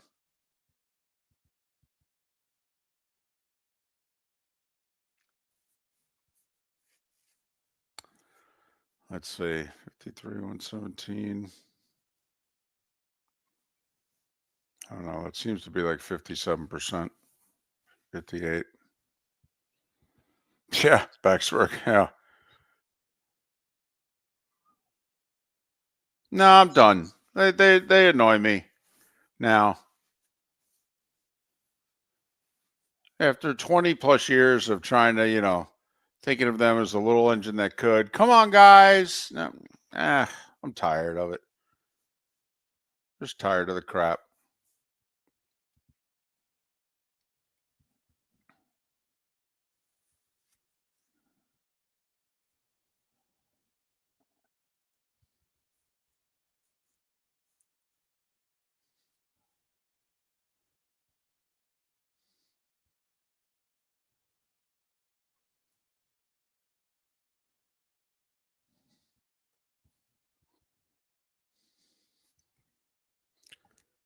Yeah, but the difference, though, fam, is I don't have a contract with him.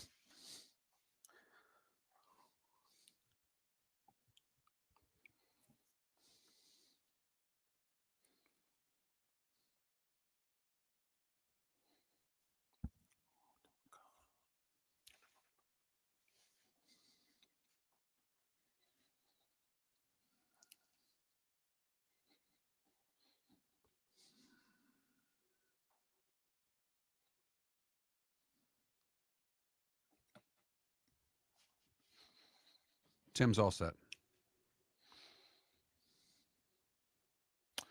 Only my first day. They did win 6 of their last 7.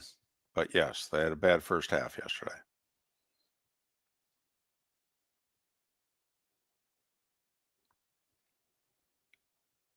You don't have any confidence in the Bucs defense. That I will say that. For as much as I like Baker in the offense, it's tough to have any confidence in the Bucs defense.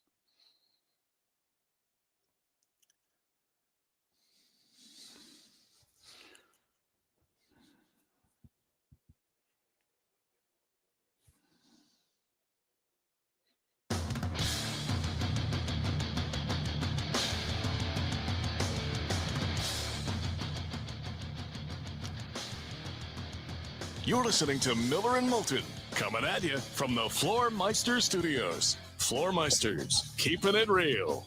And now, here's Mark Miller and David Moulton. We are halfway home if you're in the 239 and the 904. It's the final hour of Miller and Moulton in Lake City and surrounding areas, Charlotte County and surrounding areas. Thanks so much for being with us on this first Monday of the new year.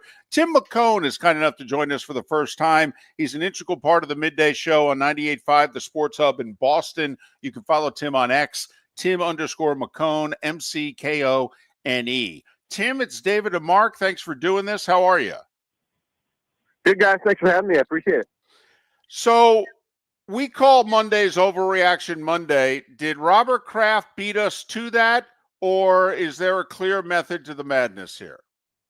No, there's a clear method to the madness. So we had Walk It Back Monday up in Boston over the last few weeks, which essentially was Gerard Mayo would say something at the podium on Sunday, and then on Monday he'd have to come out and sort of walk back what he said. And so I understand from the outside looking in, it might seem like it was a bit of an unfair and a bit of an overreaction for a team that, let's face it, when you sort of look at this roster, obviously not good enough, right? And it's not realistic to think that you were going to contend with the roster that the Patriots currently have. But when you kind of peel back the layers and take a look at what took place here throughout the season, it makes a little bit more sense. And you can start with just the defensive side of the ball when it comes to the Patriots, really. And a defense last year, despite the fact that they only won 4 games, and yes, they had Bill Belichick as a head coach at that point, but a defense that was really pretty good. And they did a really good job. And this year, with Gerard Mayo as a defensive specialist, it took a monster step back after re-signing a bunch of integral pieces to that defense. And then you kind of look at just sort of the messaging throughout the year from Gerard Mayo. And again, it didn't feel like there was a culture being built and a foundation for a franchise that was going to have long-term success being built. And having said all that, you hit on your young quarterback, right? So you hit on the number 3 pick. Drake May looks like he's going to be a franchise guy, and still there just wasn't enough traction, I think, ultimately to save Gerard Mayo and see a year 2 with him as head coach. Is there really going to be an interview process, or do you think Kraft has Vrabel in his back pocket already? I would be stunned at this point if it's not Mike Vrabel as the head coach. Now, obviously, they're going to have to go through the whole interview process, but, having seen sort of the missteps with Gerard Mayo in his first year as a head coach, and let's be honest, if you're a first-year head coach, you are going to make mistakes. But, you throw out a name like a Ben Johnson in Detroit or one of those hot coordinator names, and I think the Patriots want someone that's going to come in with experience, that knows how to set a culture, have a program in place, and sort of be that leader of the franchise. And obviously the ties with Mike Vrabel to New England right now as well. I think he's the clear leader in the clubhouse in terms of being the next head coach for the New England Patriots. So is there no surprise in New England that this happened? Like, were you doing your guys' show last week? I know there was a holiday in the middle of it, but were you doing the show last week saying, oh yeah, Mayo's done? Look, it was definitely trending that way. So, look, the Patriots had a late bye this year, And coming out of that bye, they got absolutely embarrassed by Arizona. They played Buffalo relatively competitively, and then they got absolutely trounced on that Saturday game against the Chargers 2 weeks ago, guys. And that really felt like the nail in the coffin. You started to have players kind of speak out a little bit. There was some messaging in the media, and it felt like there was a real shift coming out of that Arizona game, and especially out of that Chargers game. Having said that, did I think it was going to happen 45 minutes after the final whistle yesterday? No, I did not. That was a little bit surprising, but ultimately the end result here was not. No. What is this roster like? Was this roster better than their record? Was this roster about what the record should be? Or do you think that there's, just with the current roster, there's room for improvement? So there was opportunity, guys, to win a few more games. They played Miami early in the season when Tua wasn't there, and they couldn't pull that out. They had an opportunity to go for 2 in the win against Tennessee. Instead, they kicked an extra point, went to overtime, and lost. So there was definitely some scraps left on the table, and maybe you could eke out a win or two. The roster's not good enough. Let's be honest. You have 2 real building blocks on this roster right now. It's Drake May at the quarterback position. He looks like a legitimate franchise quarterback moving forward. Then you've got Christian Gonzalez, a corner, their first-round pick from 2 years ago, who played at an all-pro caliber this year. Other than that, it is pretty bleak on this roster. Now, having said all that, again, 4 wins, probably right where you would think that this team would wind up, but you didn't see any steps forward. You didn't see any progression. You didn't see a lot of building a foundation, and ultimately I think that's what got Jerod Mayo in trouble. So it wasn't necessarily the record that got him fired. I think it was sort of the lack of a program that was in place, and sort of younger players taking a step back as the season progressed, rather than seeing some forward momentum. Tim McKone, he's part of the Midday Show on 98.5, the Sports Hub in Boston. You can follow Tim on X at Tim_McKone, McKone. Can Vrabel work with the front office, or does Vrabel coming in also, he's going to bring in his guy? I mean, it wasn't even a year ago that obviously Kraft held the presser. I like the people I got in place. I had Mayo as coach in waiting for a couple years.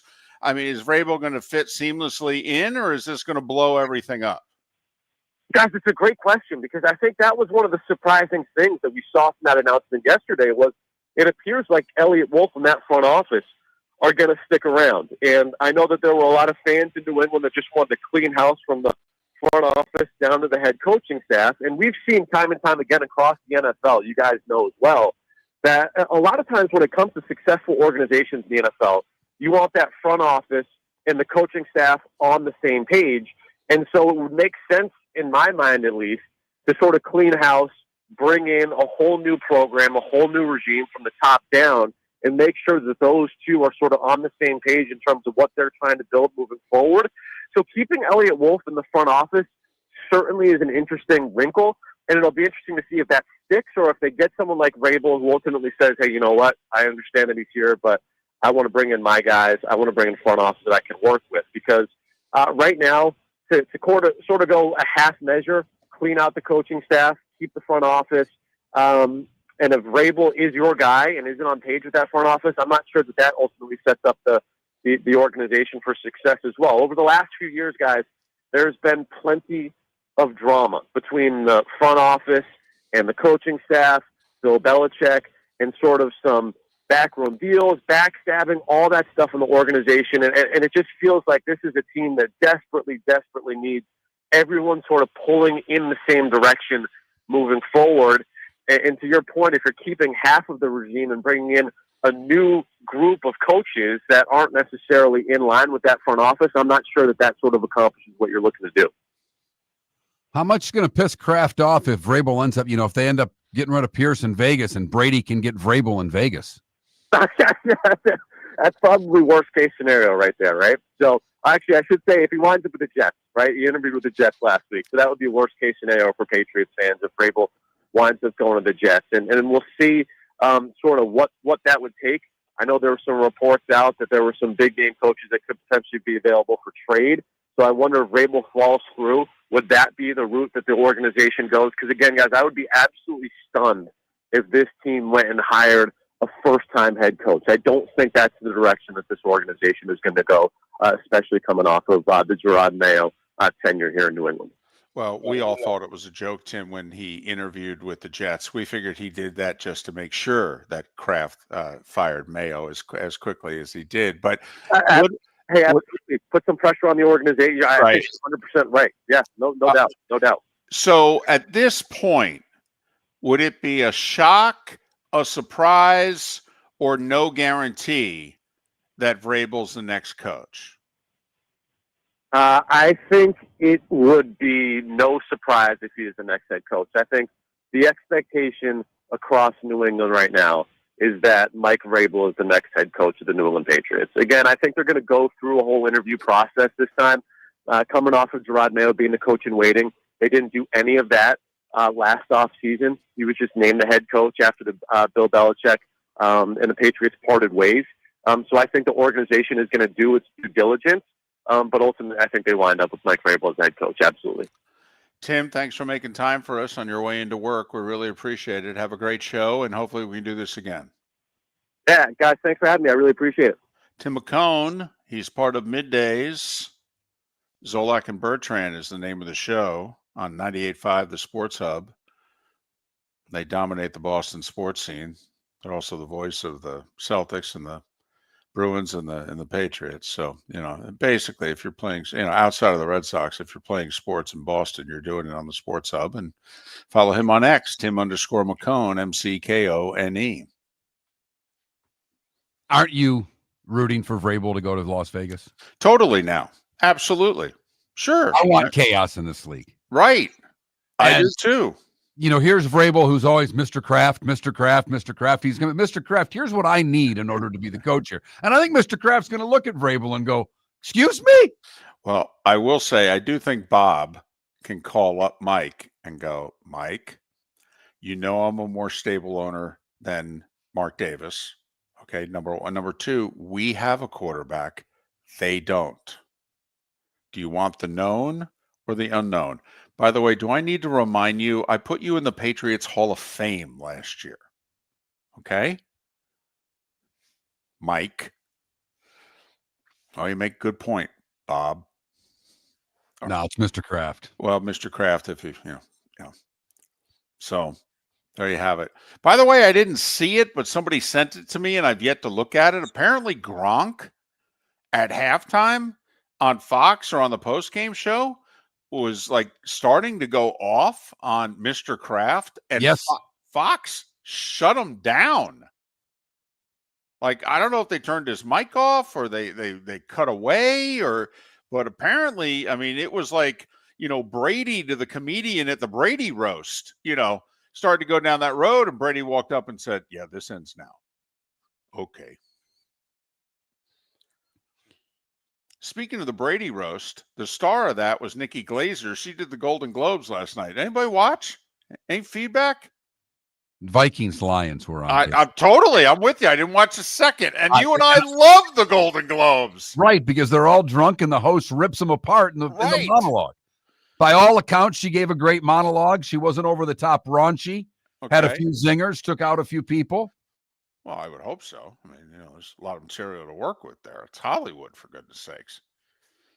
I mean, the movies alone is enough material. Never mind their personal lives. So, no, I did not see it. I was locked into football all day yesterday. I hear you. On week 18, as now we have our playoff seeding set.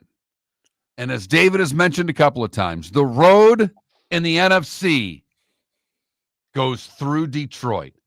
Who would have thunk it? Miller and Moulton would like to thank the sponsors that, quite frankly, saved the show in 2024. Whether it was Floor Meisters, American Paint Supplies, Glass Doctor, Molly Maid, Cigar Bar, Sleep Treatment Direct, the Diamond District, and even the Cape Coral Police Department, thank you. We're hopeful of a great 2025, still needing sponsors, so reach out to Miller and Moulton via X at that Mark Miller or the David Moulton, or text us at 21,000. But Miller and Moulton says thank you to our sponsors and to you, our loyal listeners. Visit Jason and Todd at the Diamond District. District. A new year is here, and with it comes new beginnings and new opportunities. At the Diamond District, Jason and Todd are inspired by the possibilities ahead. Whether you're celebrating a new love, renewing a commitment, or making a milestone, make it magical with a diamond from the Diamond District. Jason and Todd look forward to shaking your hand and welcoming you to our Diamond District family. At the Diamond District.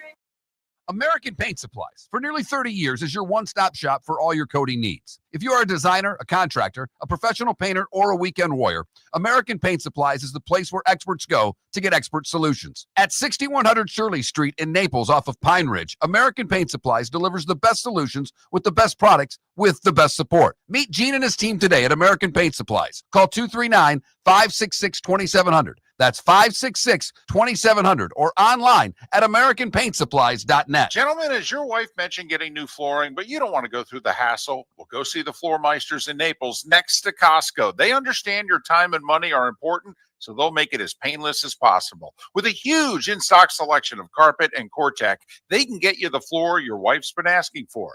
They carry wood, vinyl, carpet, and tile. If you do it yourself, no problem. They can handle that as well. So go see TJ at the Floor Meisters and tell them, just keeping it real. This is Miller and Moulton.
They could get him in the second round. They could also get him in the third round.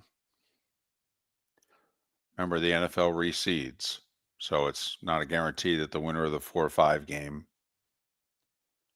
I mean, think about it. Philly's got for a 2 seed, that's a pretty tough first round game, the Packers. You know, if Washington beats Tampa, then, you know, Detroit and Green Bay loses, Washington would play Detroit.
Yes.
You're listening to Miller and Moulton.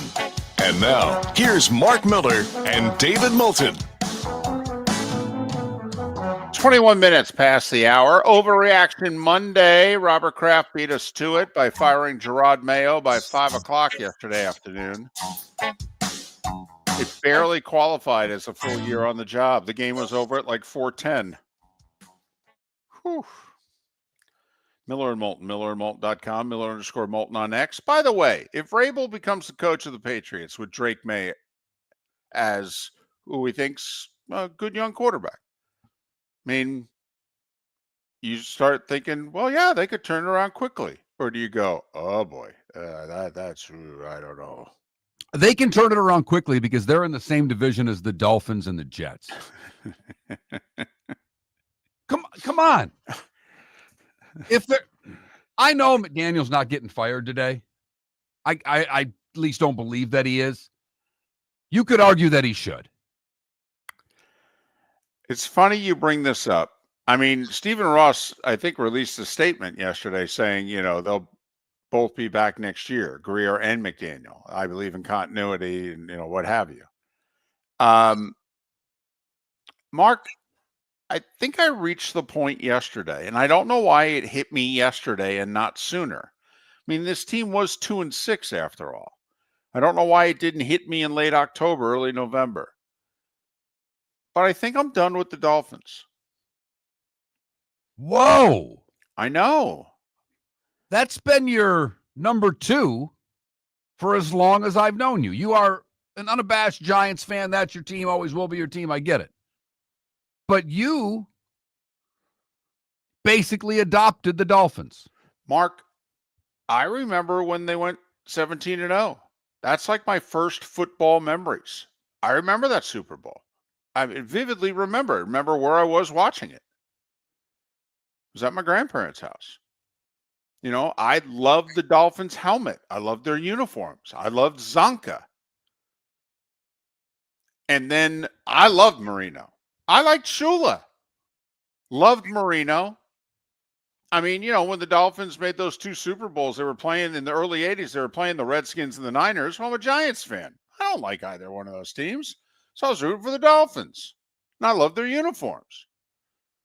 Loved Marino. I mean, just the way Marino threw the ball. Wow. That could stop me in my tracks. And then I moved to Southwest Florida, and I'm covering the last year at Marino's with the Dolphins. I'm covering the team, and, they're a 10-win team for about 4 or 5 years. They're threatening to be more than that. Never quite. So, yeah, I've had a 50-year soft spot for the Dolphins. If there's an AFC team, if somebody said to me, you have to root for an AFC team, I'd be like, well, then I'd root for the Dolphins. I think I'm done. There's room on the Charger bandwagon. Listen, I don't know. We're going to have to go to court. I'm filing an appeal. I have evidence that you left them. All right? They left me and I came back, David. I don't think so. No, I don't think so. You made the move from San Diego to Los Angeles. They didn't leave you. You went with them. I know you did. We got evidence. We got listeners. All right? I don't know. I'm going to appeal this to the court of sport there. What's that thing in Switzerland like when they appeal drug tests and what have you? What's the next case? Is Mark Miller officially still a Chargers fan? I'm sorry. How'd this get on the docket? I don't know. They know somebody. So I'm going to appeal that. But listen, don't get me wrong. You're back on the list. I know you desperate. If you're not on the wagon and you're running alongside of it down the highway. I mean, I know you are. But you know what? I'm annoyed. Dolphins went 1-15. I wasn't annoyed. They went 2-14. I wasn't annoyed. I'm kind of annoyed with them now. Are you and I'm being serious when I say this. I'm not doing it to poke fun. Are you a little annoyed at yourself for not being able to figure out who they were earlier? Probably, yeah. That's part of the problem because yes, you and I believe in line play. We believe in their defense overachieved this year. Yes. And there's word he's not going to be back. Why? no offense, he did a better job on that side of the ball, Mike, than you did on yours. What the heck? Yeah, part of it's probably a little self-loathing, disappointed with myself. I mean, we've all been in relationships where we didn't cut ties sooner. And then after we cut ties, we go, why didn't I do this sooner? And everybody around you goes, I don't know. We're all hoping you would. We're all telling you to do it. I'm annoyed by him now. I don't find him cute. I don't find the, oh, come on, everybody's got to win sometime. Look, it happened with the Lions. Hell, it's happened in Cleveland. It can happen to you. No, I'm annoyed. I'm not to the point where I'm glad that they're suffering the mishaps that they're suffering. I'm not that bitter or anything. I'm not rejoicing in the fact that they haven't been in a conference championship game in 32 years. I'm not rejoicing in the fact that they haven't won a playoff game since the last days of the Clinton administration. But you're right. I'm mad at myself a little bit that I didn't jump off sooner. How could I think that Mike McDaniel and his approach was going to be successful in the NFL? I mean, seriously, me, who loves physical football, who loves 20-17 games. And then you got a guy who looks like he belongs in either Scarface or Miami Vice out there. We're going to be pretty. We're going to run around. We're going to be very fast. We're going to be very fast. Very fast. It goes against everything I believe in.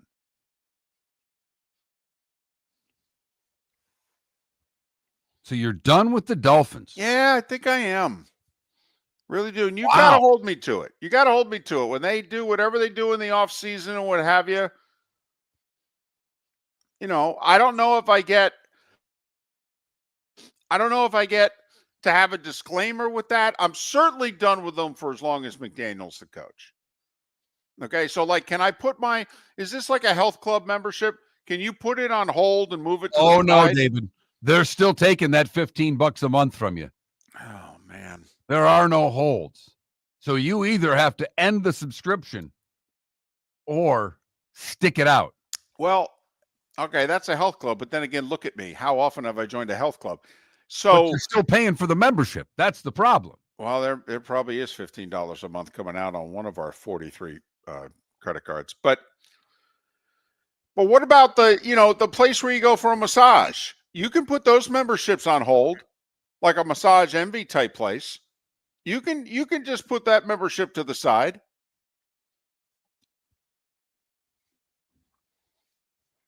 By the way, it's happening. It's happening. Little breaking news. Doug Peterson's out. Balky's not out. Oh. According to Albert Breer's post on X, the Jaguars announced they fired Doug Peterson. Owner Shad Khan said the team, in a team statement, he'll collaborate with GM Trent Baalke on the coaching search. Wow. I can't believe Baalke survives. Very surprised. Wow. What does he have on Shad Khan? I don't get it, David. Well, now, the only thing I'm wondering is Ben Johnson okay with that? I mean, seriously, the people that have been linked there, Pete Carroll's name has come up in Jacksonville. Pete Carroll okay with that? I mean, or is Baalke just remaining for now? But at the end of the day, whoever the coach is going to be is going to look at him and go, yeah, I ain't working with him. You can hire any one of these three guys. I'll work with them. I ain't working with him. Mr. Khan. Roster's not good there. He's responsible for the roster. Right. I don't know how he stays, David. I don't. So Gerard Mayo fired yesterday. Doug Peterson fired this morning. Hell, the plane only landed 4 hours ago from Indianapolis. Peterson out in Jacksonville. Miller and Moulton. Miller and Moulton would like to thank the sponsors that frankly saved the show in 2024, whether it was Floor Meisters, American Paint Supplies, Glass Doctor, Molly Maid, Cigar Bar, Sleep Treatment Direct, the Diamond District, and even the Cape Coral Police Department. Thank you. We're hopeful of a great 2025, still needing sponsors, so reach out to Miller and Moulton via X at that Mark Miller or the David Moulton, or text us at 21,000. But Miller and Moulton says thank you to our sponsors and to you, our loyal listeners. Gentlemen, as your wife mentioned getting new flooring, but you don't want to go through the hassle, well, go see the Floor Meisters in Naples next to Costco. They understand your time and money are important, so they'll make it as painless as possible. With a huge in-stock selection of carpet and Cortec, they can get you the floor your wife's been asking for. They carry wood, vinyl, carpet, and tile. If you do it yourself, no problem. They can handle that as well. So go see TJ at the Floor Meisters and tell them, just keeping it real. The Cape Coral Police Department is growing. They are currently looking for police officers and are offering a $10,000 signing bonus to newly hired officers. If you desire a career in law enforcement, or if you are already in law enforcement and thinking about making a move to a better agency, think Cape Coral Police Department. If you're looking for a police department that is committed to excellence, that invests in the highest level of training, state-of-the-art equipment, and some of the highest compensation in all of Southwest Florida, then the Cape Coral Police Department is for you. Visit capecops.com. That's capecops.com. You have a sleep problem but don't want to wear a CPAP mask?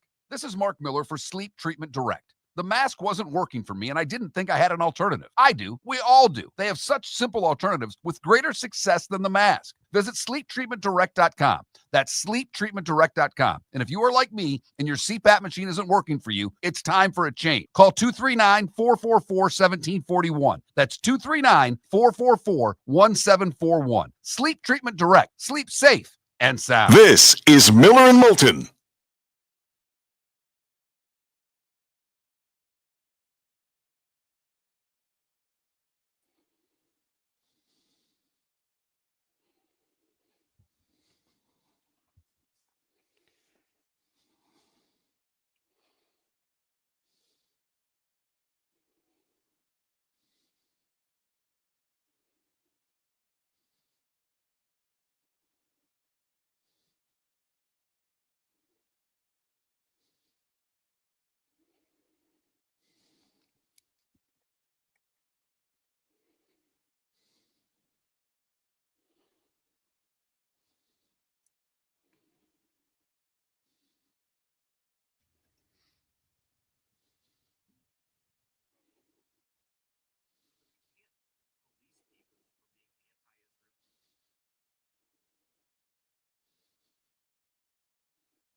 No Irish football. I will not be cheering for Notre Dame Thursday. I think they're going to win. ESPN certainly hopes they do.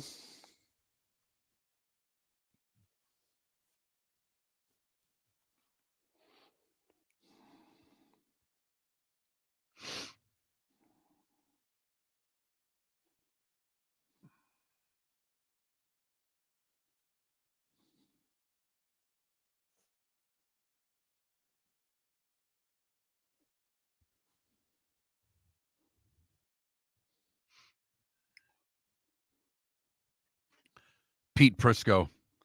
Trent Baalke staying in Jacksonville is absurd. He is the problem. Who wants to work with him?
You're listening to Miller and Moulton. And now, here's Mark Miller and David Moulton. 22 minutes till the top of the hour. So we have 5 now. 5 NFL head coach openings, the 3 that took place during the season: Chicago, the Jets, New Orleans, New England yesterday, and in the last 20 minutes, Doug Peterson let go by the Jags. Man, that's awkward. I mean, they're stuck on the plane together for 7 hours yesterday in Indianapolis. Mr. Khan and the team and what have you. I mean, do you think it's possible they were on different planes?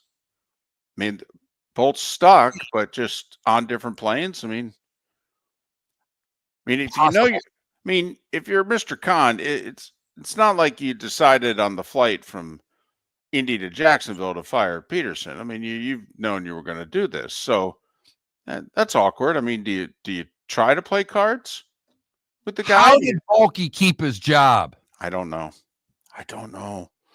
Khan's only hired 2 GMs since he's been the owner. One was an internal promotion, and Balky. That's not a good roster. I think it's a flawed roster. I think it's flawed like the Dolphins roster's flawed. Well, we said it after week 1. They're mirror images of one another. We didn't realize how right we were, David. They're soft. Yeah, I think they are. And that's a really difficult thing to say about an NFL player and NFL teams. But, is 3rd and 1 a running down or not? I mean, that usually answers it. Look at Tampa's flawed. Yeah, they are. They're a flawed team. They are. But look at the difference this year to the past couple, that they were able to change that line with some personnel moves, but just a philosophy that they were going to run the football. They were going to become a tougher team while winning 4 straight division championships. Right. They changed their identity because they had to. Defense still is a bit of a mess at times. Yeah, they got to get their front 6 figured out. Their back 5 and 6 got decimated by injuries, so I actually think they're pretty good back there if they're healthy. But yeah, for as good a job as Jason Light has done, he has really struggled finding defensive linemen. Now, I hope Kalijah Cansey can stay healthy enough to make that a good pick. But 2 years, he's been injury prone both times. Sorry, 17 games. I really need you for at least 15 of them. I really do. It's important. But yeah, that's a mystery. You wonder, is he keeping Balky around for now? And then he's going to dismiss him? But I mean, why mention him in the release? I'm going to sit down with Trent and we're going to find our next leader. Well, Trent's not going to recommend a guy who wants him fired. I mean, I don't get it. The Giants are not making any changes. John Mara releasing a statement saying that now that our season is over, we felt it necessary to make this statement that both Sean and Dable will continue with their respective roles with the organization.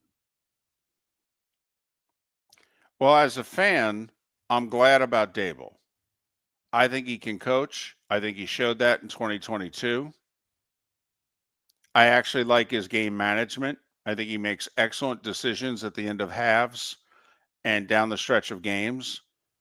Even a little thing like in the Pittsburgh game when there was about 2:45 to go and Pittsburgh gained 7 yards on first down and the Giants only had 2 timeouts left.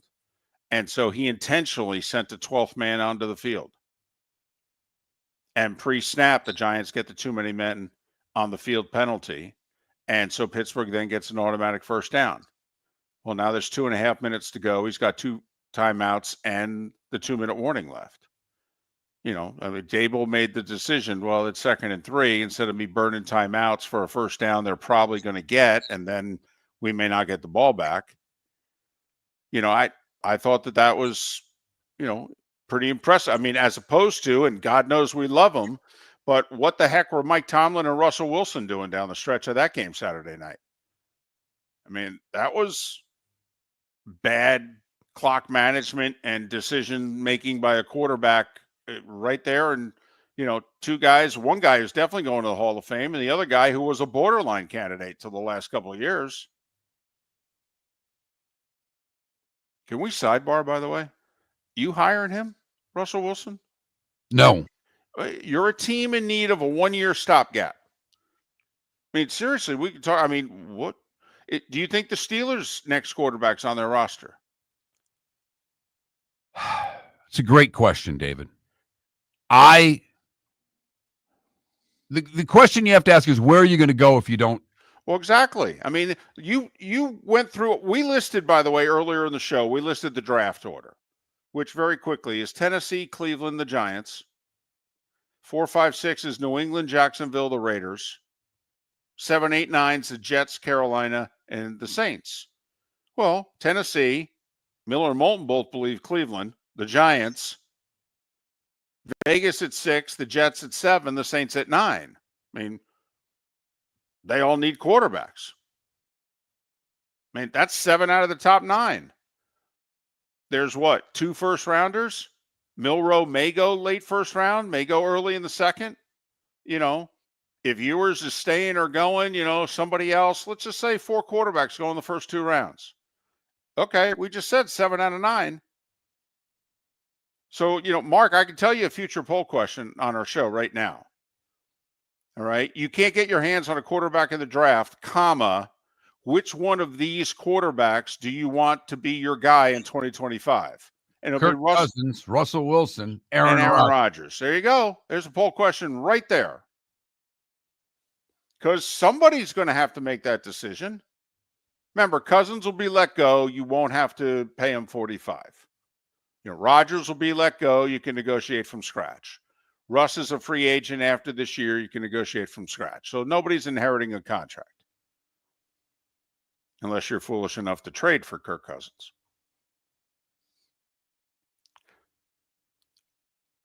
I think Russ will end up in Pittsburgh next year.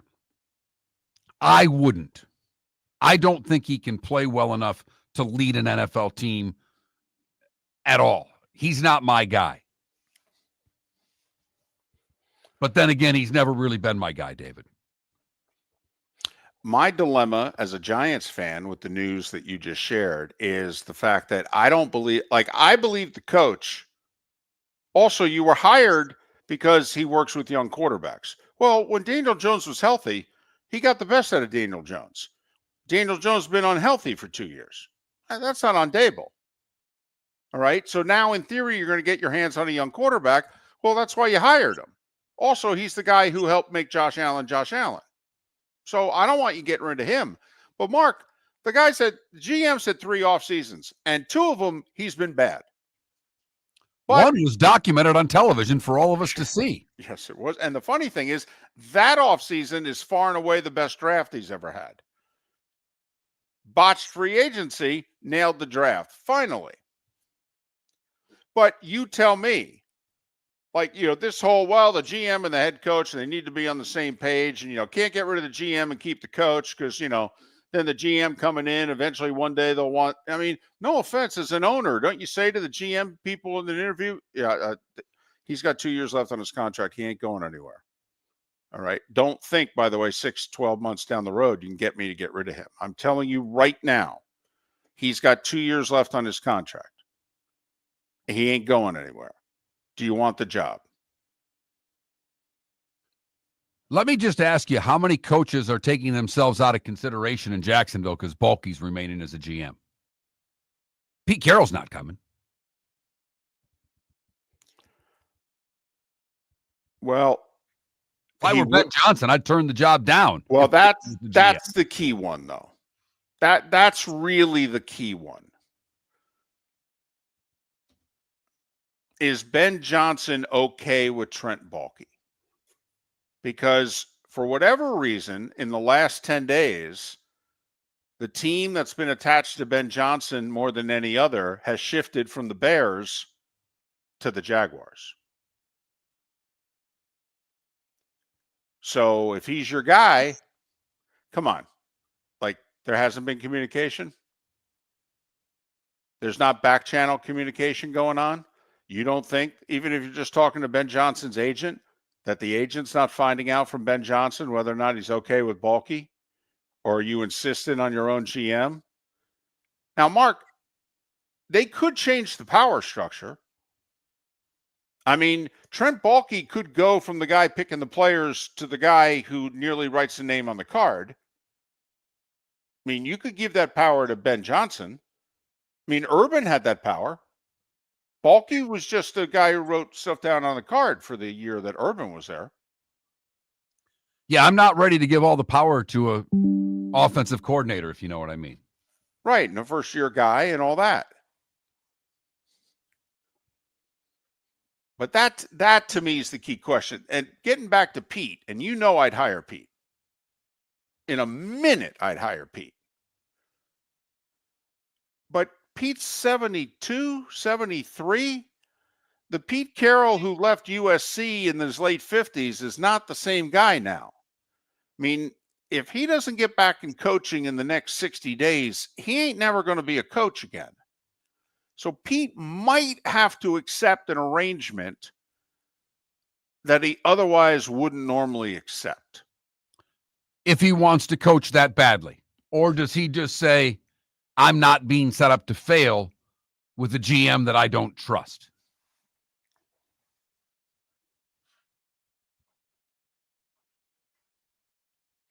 But we'll know more because now with Detroit, with the bye, Glenn and Johnson will get their interviews here in the next coming days. Right. They can be interviewed. I think all the rest, Chiefs and Lions assistants, I think, can be interviewed. Everyone else has to wait until what? After the divisionals? Believe that's how it goes. I think it's the new rule. And if you're unemployed, you can interview right now. But if you're on a staff of a team in the playoffs, I believe you have to wait until after the divisional round is complete, unless you're on the top seed and you have a bye.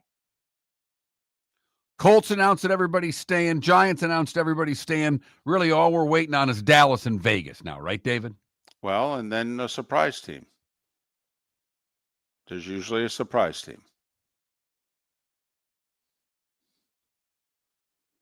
Miller and Moulton. 21,000 is the text line if you want to chime into the show. 21,000, the key word is Miller if you've not texted the show in about 5 or 6 months. Otherwise, text away. Or you can always join us, twitch.tv/Miller and Moulton. The Browns announced yesterday that Stefanski's returning, but he did fire offensive coordinator Ken Dorsey after just 1 year in the gig. So Dorsey let go in Buffalo, remember, last year midseason for Joe Brady, now let go by Stefanski after a year. Don't know we're going to hear much from Ken Dorsey going forward. No, maybe a quarterback's coach or something like that. Yeah. Could be a long journey back for Dorsey. That's the guy, by the way, Joe Brady. Surprised isn't getting mentioned more. Slowak, the coordinator in Houston. Brady in Buffalo. There's a couple of guys out there that I would be intrigued by if I'm going that route. Well, you mentioned the Miami DC Weaver. He's been linked with Chicago for the head coaching job. Boy, that's a tough sell. Don't you think you have to hire an offensive guy? I mean, everything's tied into Caleb.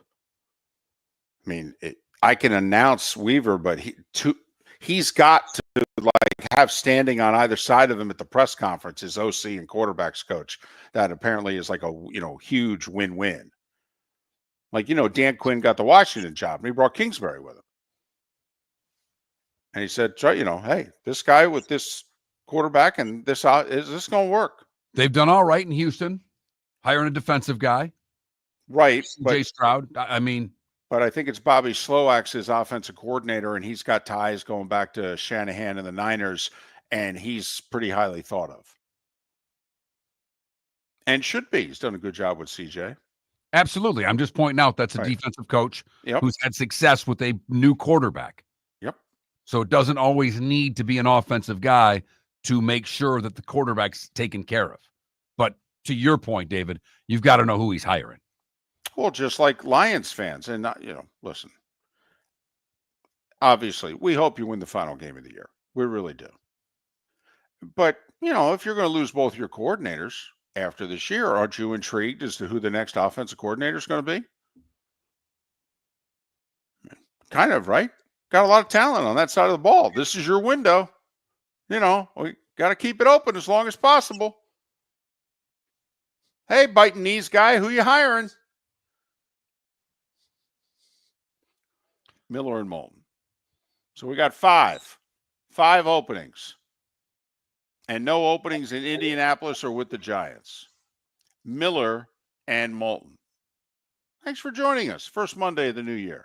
Defining a new era in men's health. Get stronger and healthier at Game Day Men's Health. With our in-house laboratory, get in, get treated, and get back to your passion and purpose. Call 239-427-3441 for our Bonita Springs or Naples location to set up your free testosterone test and consultation. Mention Miller Moulton Radio Show for a 10% discount on your service. Start living your best with Game Day Men's Health, Bonita Springs and Naples. Call 239-427-3441 today. American Paint Supplies, for nearly 30 years, is your one-stop shop for all your coating needs. If you are a designer, a contractor, a professional painter, or a weekend warrior, American Paint Supplies is the place where experts go to get expert solutions. At 6100 Shirley Street in Naples off of Pine Ridge, American Paint Supplies delivers the best solutions with the best products with the best support. Meet Gene and his team today at American Paint Supplies. Call 239-566-2700. That's 566-2700 or online at AmericanPaintSupplies.net. Wine glasses never fall over until you get a brand new rug. Oh no! Ketchup bottles act normal till you're wearing a new shirt. Oh, you kidding me? And rocks slide peacefully on the road till the day you get a brand new windshield. Then they fly up off the road and attack without mercy. That's why new windshields from Glass Doctor come with our windshield protection plan. Unlimited repairs and one replacement for 12 months. Don't just fix it, protect it. Glass Doctor, a neighborly company. Gentlemen, as your wife mentioned getting new flooring, but you don't want to go through the hassle, well, go see the Floor Meisters in Naples next to Costco. They understand your time and money are important, so they'll make it as painless as possible. With a huge in-stock selection of carpet and Cortec, they can get you the floor your wife's been asking for. They carry wood, vinyl, carpet, and tile. If you do it yourself, no problem. They can handle that as well. So go see TJ at the Floor Meisters and tell them, just keeping it real. The world-famous cigar bar started as a neighborhood place in downtown Fort Myers, and now it's a brand, a destination, with 4 locations. The original place, Henry Street, Fort Myers, Gulf Coast Town Center, on Southeast 47th Terrace off the Cape Coral Parkway, and the Lounge on West 1st Street in Fort Myers. A place to go, whether you just need a relaxing drink and a smoke after a tough day at work, or a place to go celebrate. From relaxation to celebration, the world-famous cigar bar. Mark Miller for Molly Maid. Why Molly Maid, you ask? Trust. Moulton was a customer for 15 years. Affordability. Didn't I just say Moulton was a customer for 15 years? Worry-free services. Our professional house cleaners are fully insured and a 24-hour warranty. Call Molly Maids today at 239-774-5839. That's 239-774-5839 or online at mollymaid.com/FTMYERS. That's mollymaid.com/FTMYERS. This is Miller and Moulton.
You're listening to Miller and Moulton, coming at you from the Floormeister Studios. Floormeisters, keeping it real.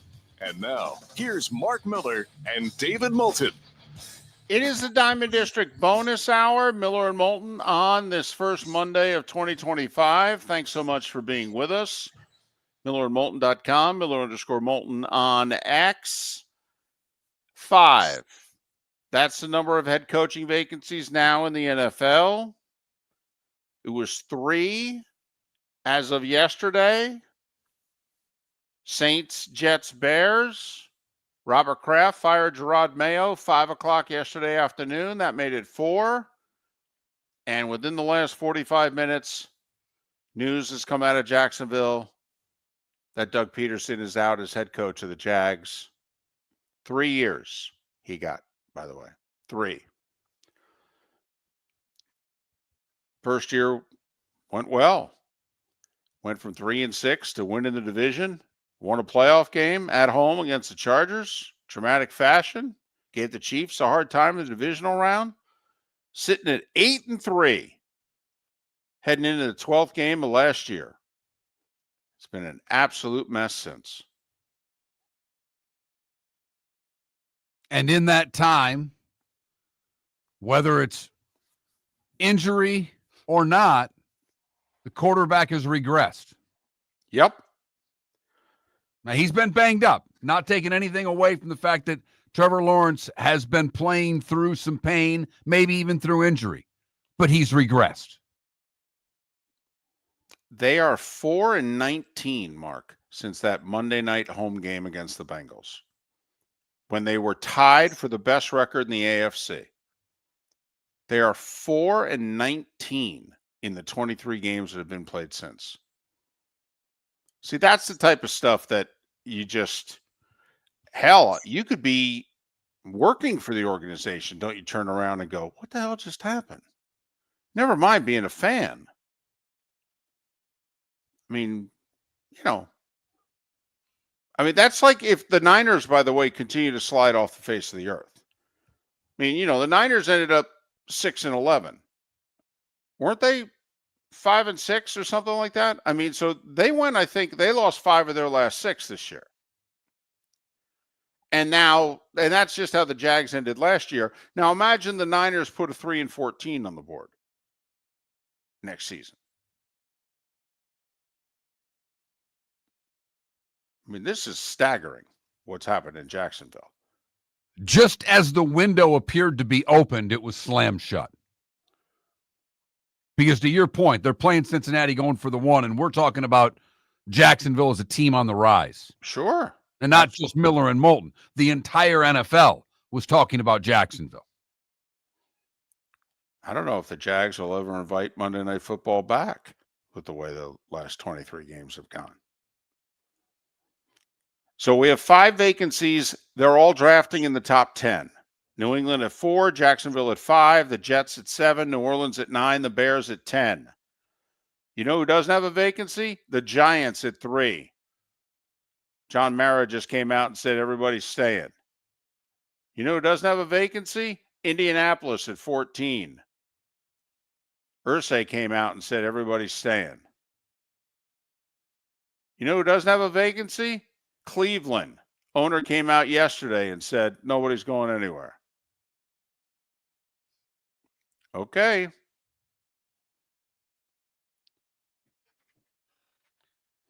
I'm torn here because you and I think, believe in trying to keep a regime in place as long as possible for continuity's sake. I'd agree with that. But at the same time, there are some head scratchers here. Bulky stain in Jacksonville may be the biggest. I don't know how you could say may. Now, a Giants fan may argue with you and is not understanding the fact that John Mara is bringing everybody back. But I think all you have to do is look at recent history. The regime before this one, the coach got 2 years. The coach before him got 2 years. The coach before him didn't even get 2 full seasons. So think about that. In 6 years' time, he went through 3 coaches. I mean, Dave will at least put a playoff year up on the board. Plus, he signed them both together. They both came from Buffalo, and he gave them both 5-year contracts.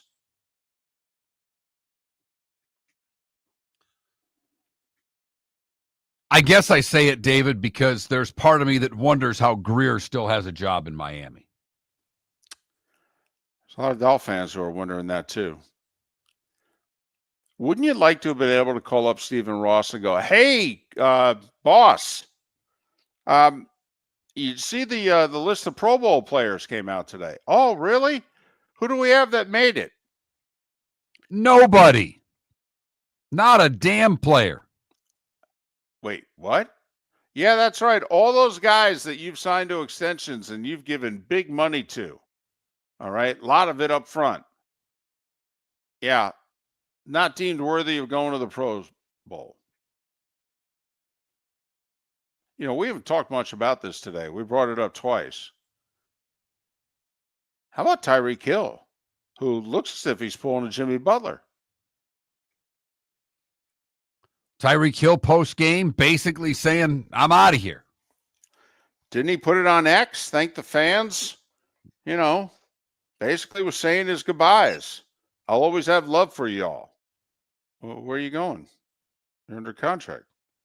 That's after pulling himself out of the game, lying about it post-game, and Coach Mike McDaniel having to say that Hill was not available to him.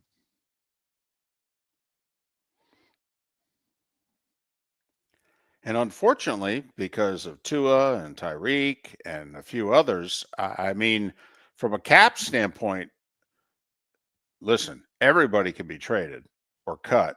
Look at what's happened in the last 2-3 years in the NFL. But this would be painful steps back for Miami to do it. And the owner is in his 80s, and he just released a statement saying, we're going to bring everybody back, and next year we're going to get the job done. Which, of course, begs the question, at what point in the last 3 years have these guys gotten the job done? What is getting the job done to you, sir? 10-7 and losing your first playoff game?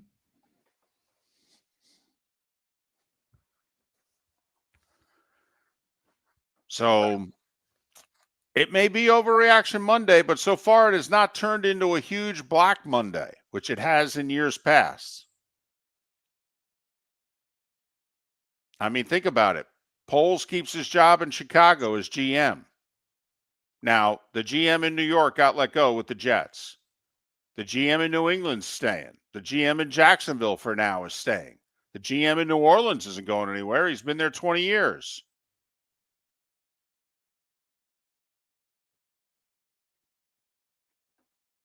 I still believe Mark Vegas is getting blown up. I don't believe that Brady will. I mean, Mark Davis apparently has been meeting with Pierce like every day for 3 weeks. I don't know what to tell you. I think ultimately Brady's going to want his guys, whoever they are. Yeah, and let's, can we just get Brady to go to Vegas full time? I don't need him as an announcer anymore. He's got to get a lot better to be in that number one slot. I know it was his first year and you can improve, but man, he was even excited yesterday. As excited as he can get. Well, he's back in Tampa. He knows everybody. Right. Likes it there. They like him there. Won a Super Bowl there. I got you. Right. But you're ready for him to leave the booth? You're fine if Fox, which they won't, but you're fine if Fox were to treat him the way Mr. Kraft treated Gerard Mayo? I would be fine with that. He doesn't go meet with the players because he can't. Right. So he doesn't get the insight that other broadcasters have. Tampa, he had a lot. He knew the players really well. Mm-hmm. In fact, never referred to Mike Evans as Evans. It was always Mike. Well, you would think then he would have been good yesterday. And he wasn't bad. He gushed over some of Baker's throws. His voice isn't very good. There's nothing commanding about his voice on air. And as an analyst, I think you need a little bit of that. All right. He's got the Super Bowl this year. I mean, this will eyeballs on this. Yeah, this will cement it. By the way, people they give you a year. I mean, people made their decisions. Now they changed. A lot of people changed their mind on Romo as time has gone on. People who were positive towards him have become negative. But it's harder to go the other way. It is. So a lot of people will make up their minds once and for all by the end of the Super Bowl as to Brady going forward. Yeah, I don't see it going well. I'll be curious how and if he's attacked by those that cover the media in the sports world from the Super Bowl standpoint. But we shall see. And he'll get compared to the job that Burkhardt and Olsen did 2 years ago. Now, in fairness, also to Burkhardt and Olsen, they had a great game to do. I mean, that was the Chiefs-Eagles game. Last second kick, a lot of scoring. That was a fun game. But they did an excellent job, as did the crew at Fox. Great pictures. It was a tremendous broadcast. And they'll get held to that same standard 2 years later. We'll get to the playoff matchups a little bit later in the week. Hope you can understand. As it's Black Monday, and the coaches, they are a-going. Peterson, the latest to be fired from Jacksonville. Balky stays. Very surprised at that move. Don't get it. I don't get it. Don't know how he doesn't bear. He's had basically 3 regimes since he's been the GM. None of them you can consider a success. I don't know how you get a chance to be a part of another one. I really don't. And we're all for owners who are patient and what have you, and even give the benefit of the doubt. I think Balky's been given enough rope. Time to cut it. And I thought Greer was given enough rope too, but they're not making any changes in Miami. No, they're not. No, they're not. But, Mark, I'm done with the Dolphins. I told you last hour. I'm done. And I mean it. I do. I believe you, really. American Paint Supplies, for nearly 30 years, is your one-stop shop for all your coating needs. If you are a designer, a contractor, a professional painter, or a weekend warrior, American Paint Supplies is the place where experts go to get expert solutions. At 6100 Shirley Street in Naples off of Pine Ridge, American Paint Supplies delivers the best solutions with the best products with the best support. Meet Gene and his team today at American Paint Supplies. Call 239-566-2700. That's 566-2700 or online at AmericanPaintSupplies.net. Mark Miller for Molly Maid. Why Molly Maid, you ask? Trust. Moulton was a customer for 15 years. Affordability. Didn't I just say Moulton was a customer for 15 years? Worry-free services. Our professional house cleaners are fully insured and a 24-hour warranty. Call Molly Maids today at 239-774-5839. That's 239-774-5839 or online at mollymaid.com/FTMYERS. That's mollymaid.com/FTMYERS. The Cape Coral Police Department is growing. They are currently looking for police officers and are offering a $10,000 signing bonus to newly hired officers. If you desire a career in law enforcement, or if you are already in law enforcement and thinking about making a move to a better agency, think Cape Coral Police Department. If you're looking for a police department that is committed to excellence, that invests in the highest level of training, state-of-the-art equipment, and some of the highest compensation in all of Southwest Florida, then the Cape Coral Police Department is for you. Visit capecops.com. That's capecops.com. Gentlemen, as your wife mentioned getting new flooring, but you don't want to go through the hassle, well, go see the Floormeisters in Naples next to Costco. They understand your time and money are important, so they'll make it as painless as possible. With a huge in-stock selection of carpet and Cortec, they can get you the floor your wife's been asking for. They carry wood, vinyl, carpet, and tile. If you do it yourself, no problem. They can handle that as well. So go see TJ at the Floormeisters and tell them, just keeping it real. This is Miller and Moulton.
I don't think so.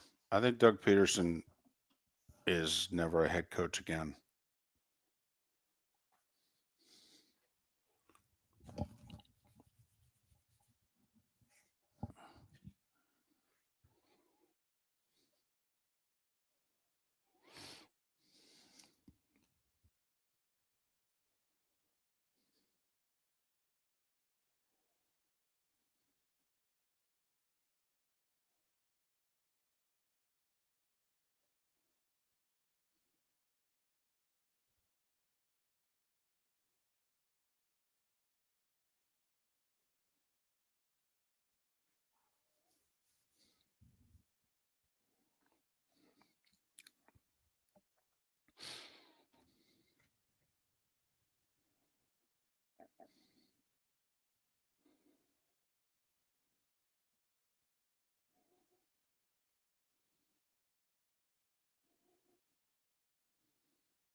Only my first day.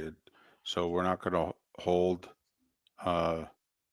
what's going on in the Catholic Church against Notre Dame. I mean, I wouldn't go there. It's also pretty unfair to everybody who's currently at Penn State.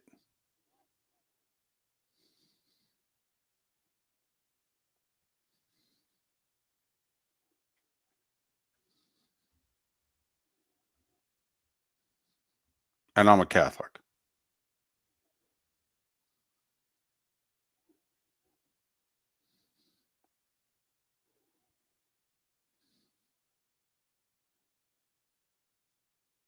I think Sirianni could be in trouble if he doesn't win.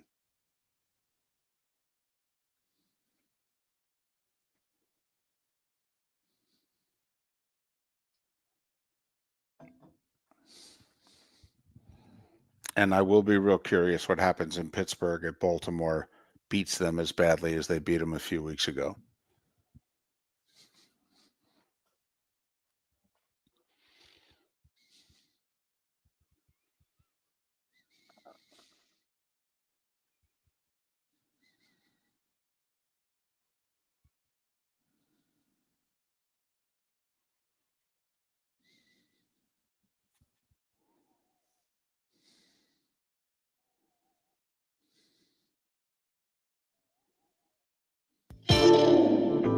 Welcome to the bonus hour, brought to you by Jason and Todd at the Diamond District.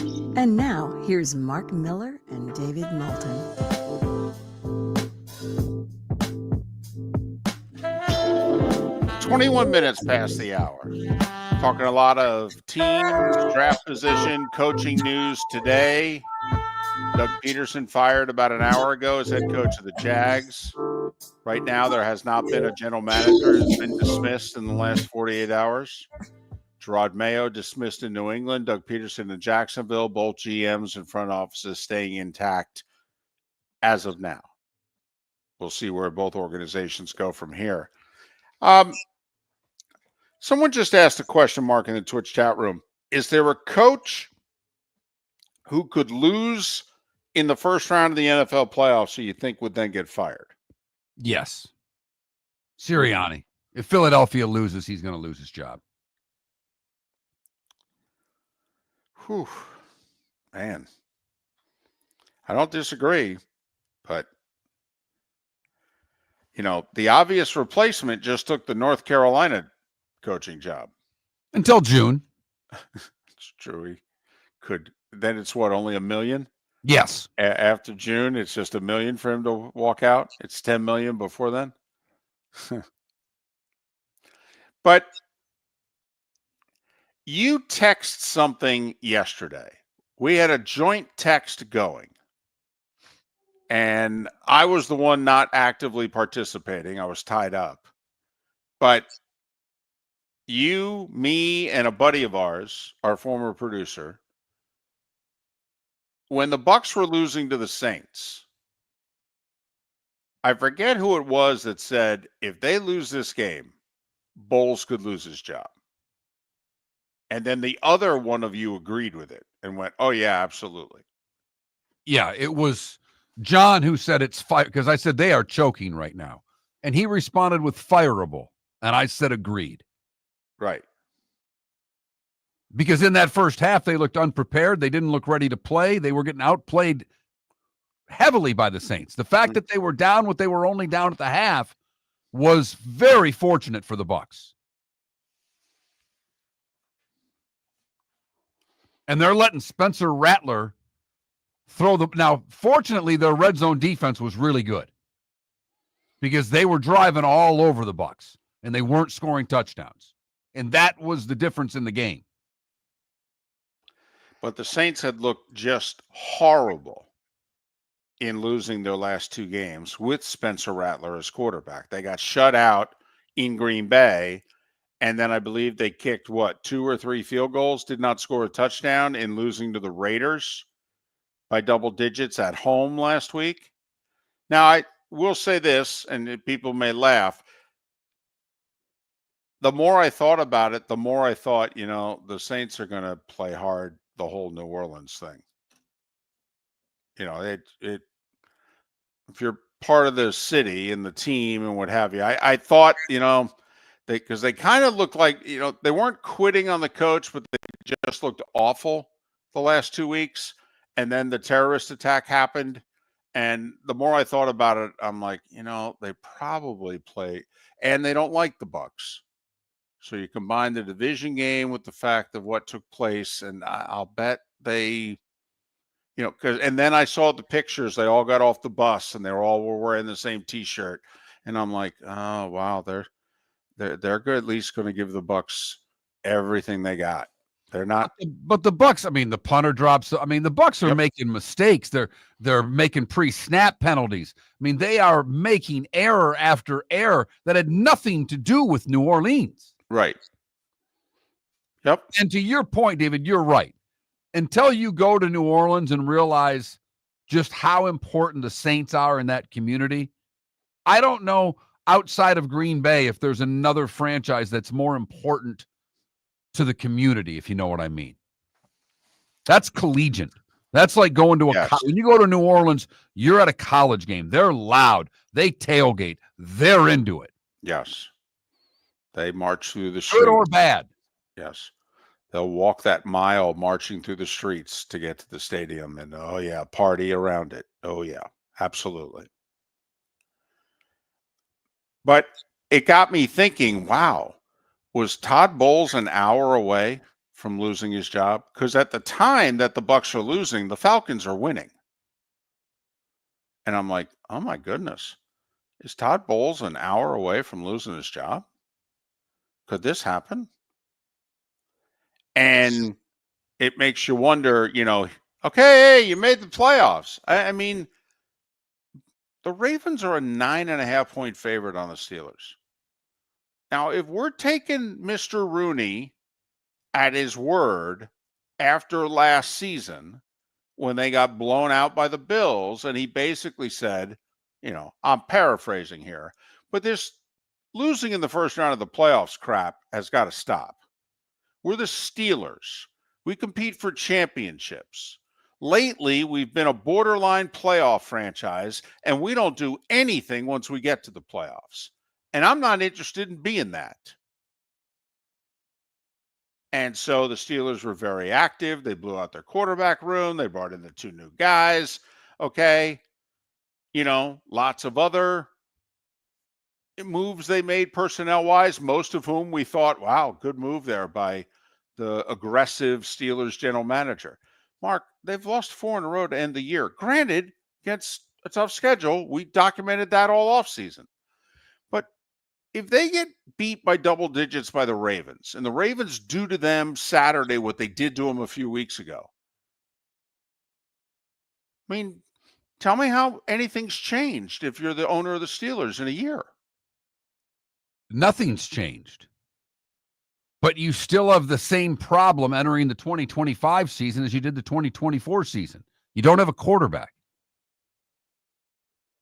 And I think they bring back Russ because I don't know what other options they have, David.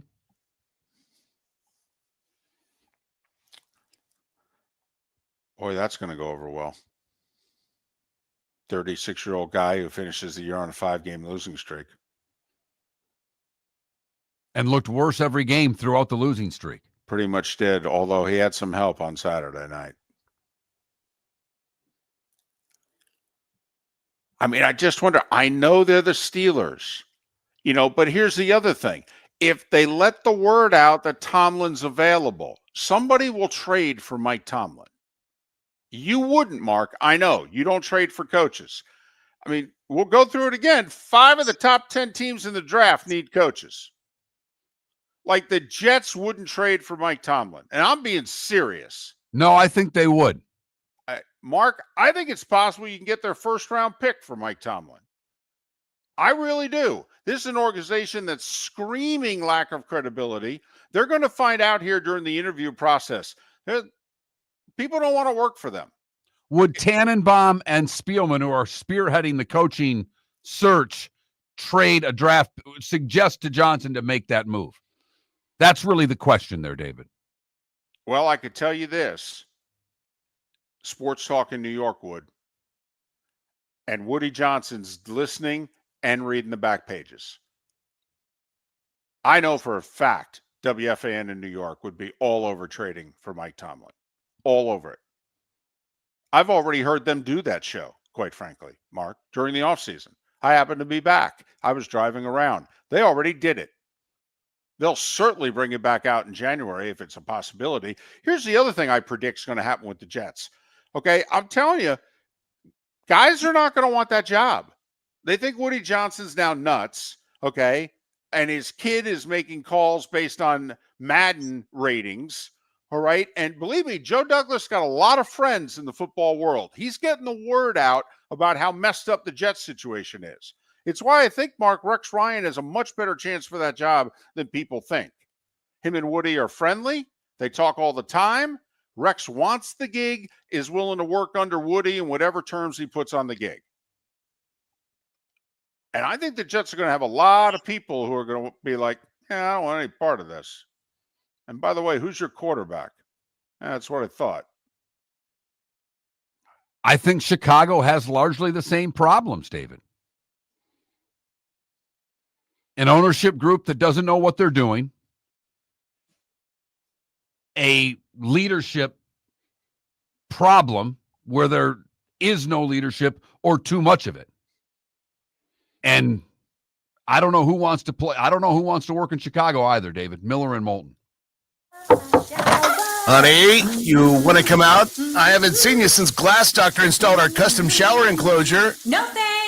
Well, you can't keep eating breakfast in the shower, and laminating your magazines is getting expensive. You remember we have guests coming over tonight, right? Oh, I'm sure they'd love to see the shower. It's our neighbors, and I highly doubt they want to be hanging out in our bathroom. The shower's so good, you'll never want to leave. Visit glassdoctor.com today and schedule an appointment online. American Paint Supplies, for nearly 30 years, is your one-stop shop for all your coating needs. If you are a designer, a contractor, a professional painter, or a weekend warrior, American Paint Supplies is the place where experts go to get expert solutions. At 6100 Shirley Street in Naples off of Pine Ridge, American Paint Supplies delivers the best solutions with the best products with the best support. Meet Gene and his team today at American Paint Supplies. Call 239-566-2700. That's 566-2700 or online at AmericanPaintSupplies.net. Gentlemen, as your wife mentioned getting new flooring, but you don't want to go through the hassle, well, go see the Floor Meisters in Naples next to Costco. They understand your time and money are important, so they'll make it as painless as possible. With a huge in-stock selection of carpet and Cortec, they can get you the floor your wife's been asking for. They carry wood, vinyl, carpet, and tile. If you do it yourself, no problem. They can handle that as well. So go see TJ at the Floor Meisters and tell them, just keeping it real Is snoring bothering your spouse? Would you like to sleep in the same bed again? Do you know that snoring can affect your sleep cycle and cause lower testosterone levels? At Sleep Treatment Direct, we have easy solutions. We have a simple laser procedure that can improve snoring in 10 minutes. If you would like to get back in the same bed or are looking for a natural way to treat low testosterone, give us a call at 239-444-1741. That's 239-444-1741. Or go to sleeptreatmentdirect.com. That's sleeptreatmentdirect.com. Sleep Treatment Direct. Sleep safe and sound. This is Miller and Moulton.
I think Josh Allen's going to win it. And I think Josh Allen's going to win it because Lamar's already won it twice. Yep. I agree with you. It's why Karl Malone got an MVP. It's why Barkley got an MVP, because Michael had a bunch of them. I don't know who Dax Shepard is. He's an actor. I don't know. I apologize for my ignorance. But the NFL put a tweet out of Dax Shepard on his phone watching the Lions game at the Golden Globes last night. Nice. Yeah. Literally has the phone between his legs watching the game live as they're announcing Best Supporting Actor or whatever it is.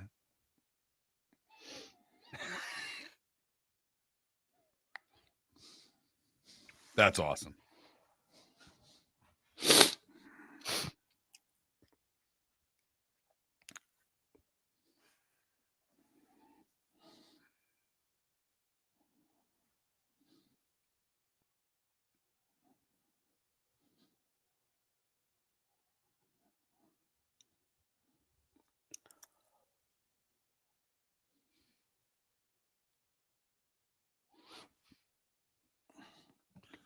David, there are a lot of people like you. Barry Jackson, who covers the Dolphins, covers Miami sports, I'm talking about, just put a tweet out. I'm getting more I'm done with the Dolphins emails than I usually get.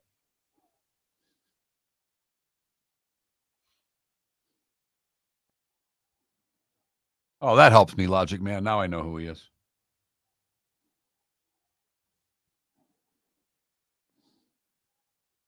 Okay. All right. I know who that is, Nick. Thanks.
By the way, we've mentioned Ken Dorsey a couple times already on the show, and that's an offensive coordinator. That's not a head coach or a general manager. So,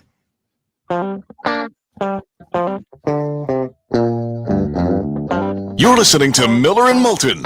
And now, here's Mark Miller and David Moulton. David Sampson, Pat Kerwin will join us tomorrow on Miller and Moulton. It'll have been 3 weeks since we talked to David Sampson. He bailed on us Christmas Eve, New Year's Eve. Bailed on you because I bailed on you both those days. Everybody did, David. Left me alone with Seth. Right, which Mr. the first College show, football, as I like to talk about. right, which the first show apparently was fine. First show went great. People loved it, responded to it. Second show's New Year's Eve. We got the 4 playoff games coming up in the next 36 hours. And it sounds like you turned to Seth and Seth said, yeah, I don't like college football. Right. Is this really what we're going to talk about for the next 4 hours? Made it a little tough to get to sink your teeth into college football games when one of the hosts basically was interested in Washington State and Syracuse, and that was about it for the college football season. Right. By the way, college football tonight, FCS title game, 7 o'clock on the 4-letter network. The mighty Bison of North Dakota State, a 3-point underdog to the Bobcats of Montana State. We start a pretty good little run, though, Thursday, Friday, Saturday, Sunday, Monday, with important, big football. Yeah. Yeah. I agree. And another trip to California for you. Oh, man. I'm out. It's that time again, nearing the end, but not quite there yet. Here's Mark Miller with Today Was the Day When. Today in 1838, Samuel Morse demonstrates his telegraph machine in New Jersey. We'll change things a little bit. 1942, Pan American Airlines becomes the first commercial airline to complete a flight around the world. The plane, California Clipper, is rechristened the Pacific Clipper. 5 years later, Pan American would offer a round-the-world ticket, the first commercial airline to do so. 1975, Wheel of Fortune debuts on NBC. 1975. Show's been on a while. 50 years for a game show. Right. It's the same thing. I mean, you know what? They added, skip a turn, bankruptcy. I mean, it's the same damn game. And people love it. Boy, do they ever.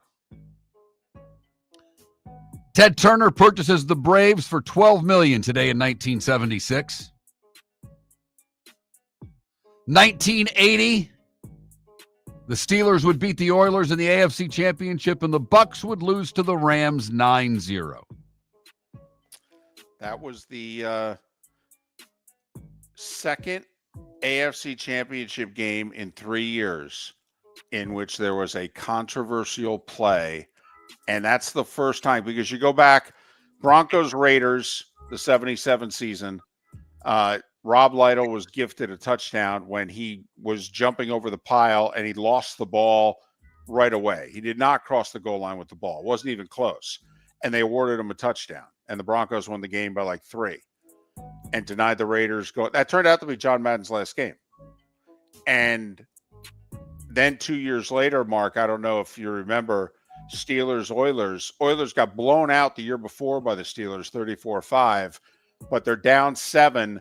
Pastorini throws the fade in the quarter to Mike Renfro, and it looks like Renfro catches it and gets both toes down. They rule it incomplete, and there's no replay. They talk about it for about 5 minutes, and in Pittsburgh, shockingly, they ruled in favor of the Steelers. And the Oilers had to settle for a field goal, never got tied. Steelers went and won their 4th Super Bowl in 6 years. Today in 1985, the Niners shut out the Bears in the NFC Championship. But the Dolphins beat the Steelers 45-28 to go to the Super Bowl. Last time they won a conference championship game. Was also the last time Chuck Noll and the Steelers were in a conference championship game. Under Chuck, obviously. Today in 94, Nancy Kerrigan is attacked by Tanya Harding's bodyguard at the U.S. Championships in Detroit. 95, Lenny Wilkins passes Red Auerbach to become the NBA's all-time winningest coach. 98, Barry Switzer resigns as the Cowboys coach. 2014, the Noles beat Auburn 34-31 in Pasadena for the Natty. 2018, John Gruden returns to the NFL as the Raiders head coach. By the way, multiple reports saying multiple teams doing a lot of homework on Gruden. I'll throw this out there, Mark. If the Jets are willing to consider Rex Ryan, they'll consider John Gruden. They love to win the press conference. And, very important to Woody Johnson. And there's a lot of people that want no part of Woody and the Jets. And Gruden obviously can't say no to anybody. It's a great point. Danny Thomas would have celebrated a birthday today. Lou Holtz is 88. Nancy Lopez, 68. Charles Haley, 61. Gilbert Arenas is 43. A.J. Hawk is 41. And Jameis is 31 today. David, what did I miss? Nothing worth bringing up, to be honest. You still got me down because you brought up that I have to go back to California for the 8th time this football season.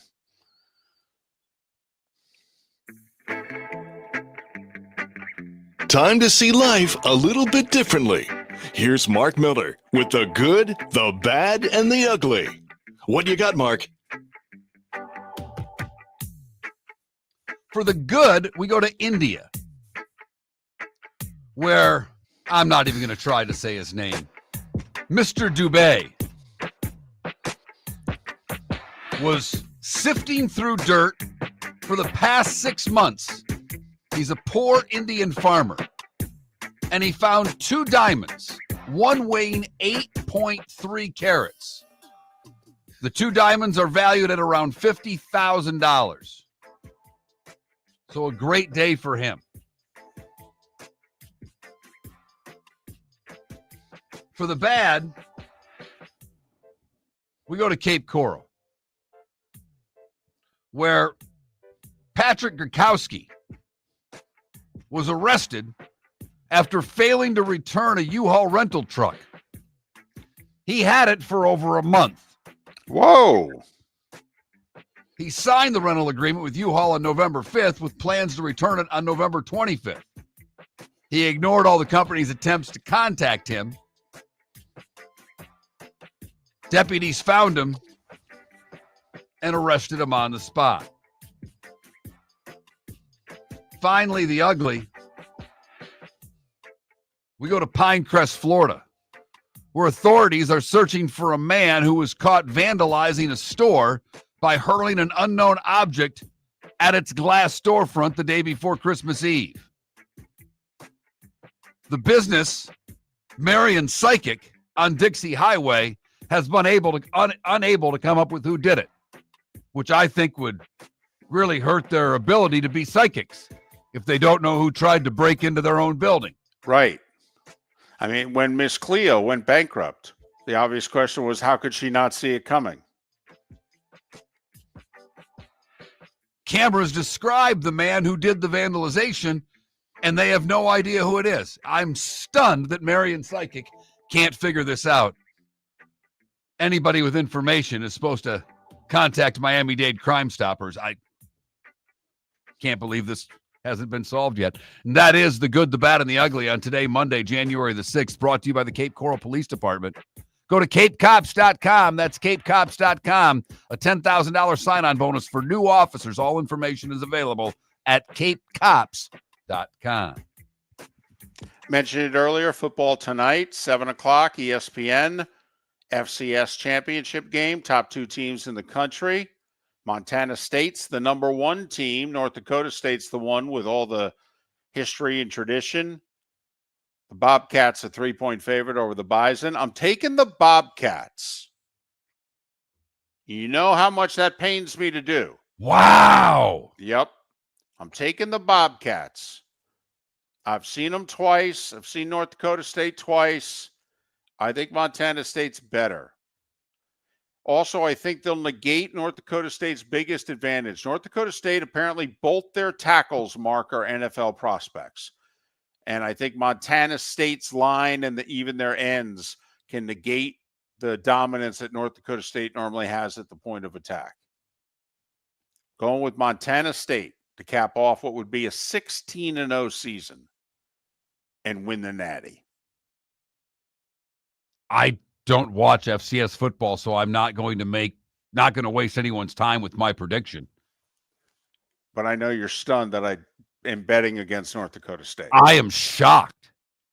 I think you're going to be getting calls from Fargo here pretty soon. If anybody's listening, they're going to be all over you. Your guest appearance on that radio station. No, I even text him, and I said, just so I want you to hear it from me first. I'm picking the Bobcats tonight. He's at the game. He's like, seriously? I'm like, yeah. So, college hoop tonight. 7 o'clock on the Deuce, South Florida against Wichita State, if you're interested. Wichita an 8.5-point favorite. 7 o'clock FS1, Wisconsin and Rutgers. Rutgers is supposed to have both star players back for their game tonight. They need them. They're 8-6. They are not a tournament team. Far from it, in fact. And they were supposed to be. So Rutgers really needs this win. Wisconsin a 1.5-point favorite. And there's one ranked team in action tonight. Doesn't it fit our system? No, Houston's at home. Good, because I didn't want to bet against Houston. I think Houston's going to the Final Four, by the way. They suffered some early losses, so people kind of pushed them to the side. I think, and so now the Cougars aren't going to be talked about. I think the Cougars are going to the Final Four. Well, it'll be tough when they have to go against the basketball conference in the tournament. I mean, the SEC is now a basketball conference. I know. 9 o'clock ESPN2, 14th ranked Houston hosting TCU. A reminder, whether you're chasing peak performance, reigniting intimacy, or simply want to feel your best, Game Day Men's Health creates customized game plans to optimize your health. Call today, 427-3441. That's 239-427-3441 for their Bonita or Naples location, or go online to GameDayMen'sHealth.com. Mention Miller and Moulton, and you'll get 10% off your service. How about that? Just for mentioning us? You don't even have to say you like us. You don't even have to say we're good. Mention us 10%.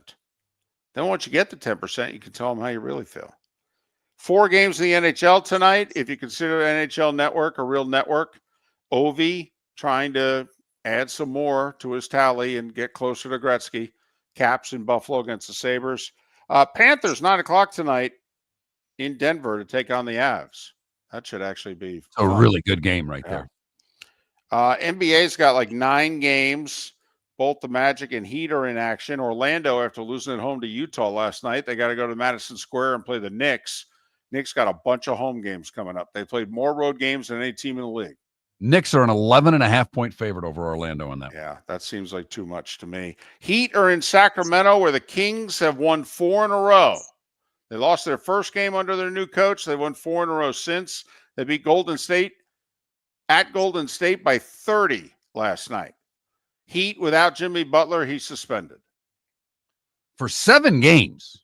Yeah, that'll get reduced. Or he'll get his money back. They may be able to keep it at 7 for now. He'll win on appeal. That'll get reduced to somewhere between 3 and 5. How do you win on appeal when the team says for conduct detrimental to the team? I'm being serious here. I think because 7 games will be just considered too excessive. I don't think most conduct detrimental suspensions are that long. I mean, that's 2 full weeks of games. Full weeks of games. That's 2 full weeks for conduct detrimental to the team. It's a big suspension. Is he traded before the suspension is up? No. Because I think they have to take him off the suspended list technically to trade him. Wonder where he ends up. Could hear some of the teams that are mentioned. Memphis has been mentioned. pretty prominently, in fact. And that's a good team. Yeah. And they need what he brings in the playoffs, too. Ja Morant could learn a little bit from Jimmy Butler. Here's my Really thing. good. And I know we're pressed for time, but so Jimmy, who's already told the Heat he's not going to pick up his $52 million player option next year if he stays in Miami, is he going to say that to the team that trades for him? No. No, my guess is he's saying just the opposite, isn't he? Exactly. 100%, David, which what would make this trade difficult to me. It's a lot of money for an aging star. Or some could say an old star. Well, not in Miami. He's not. I mean, 35 in South Florida? What are you kidding? I mean, that's almost a teenager, Mark. David Sampson, Pat Kerwin on the show tomorrow. Thanks for listening, Miller and Moulton. Miller and Moulton would like to thank the sponsors that, quite frankly, saved the show in 2024. Whether it was Fourmeisters, American Paint Supplies, Glass Doctor, Molly Maid, Cigar Bar, Sleep Treatment Direct, the Diamond District, and even the Cape Coral Police Department, thank you. We're hopeful of a great 2025, still needing sponsors, so reach out to Miller and Moulton via X at that Mark Miller or the David Moulton, or text us at 21,000. But Miller and Moulton says thank you to our sponsors and to you, our loyal listeners. Defining a new era in men's health. Get stronger and healthier at Game Day Men's Health. With our in-house laboratory, get in, get treated, and get back to your passion and purpose. Call 239-427-3441 for our Bonita Springs or Naples location to set up your free testosterone test and consultation. Mention Miller Moulton Radio Show for a 10% discount on your service. Start living your best with Game Day Men's Health, Bonita Springs and Naples. Call 239-427-3441 today. Visit Jason and Todd at the Diamond District. A new year is here, and with it comes new beginnings and new opportunities. At the Diamond District, Jason and Todd are inspired by the possibilities ahead. Whether you're celebrating a new love, renewing a commitment, or making a milestone, make it magical with a diamond from the Diamond District. Jason and Todd look forward to shaking your hand and welcoming you to our Diamond District family. At the Diamond District. Wine glasses never fall over until you get a brand new rug. Oh, no! Ketchup bottles act normal till you're wearing a new shirt. Oh, you kidding me? And rocks slide peacefully on the road till the day you get a brand new windshield. Then they fly up off the road and attack without mercy. That's why new windshields from Glass Doctor come with our windshield protection plan. Unlimited repairs and one replacement for 12 months. Don't just fix it, protect it. Glass Doctor, a neighborly company. The Cape Coral Police Department is growing. They are currently looking for police officers and are offering a $10,000 signing bonus to newly hired officers. If you desire a career in law enforcement, or if you are already in law enforcement and thinking about making a move to a better agency, think Cape Coral Police Department. If you're looking for a police department that is committed to excellence, that invests in the highest level of training, state-of-the-art equipment, and some of the highest compensation in all of Southwest Florida, then the Cape Coral Police Department is for you.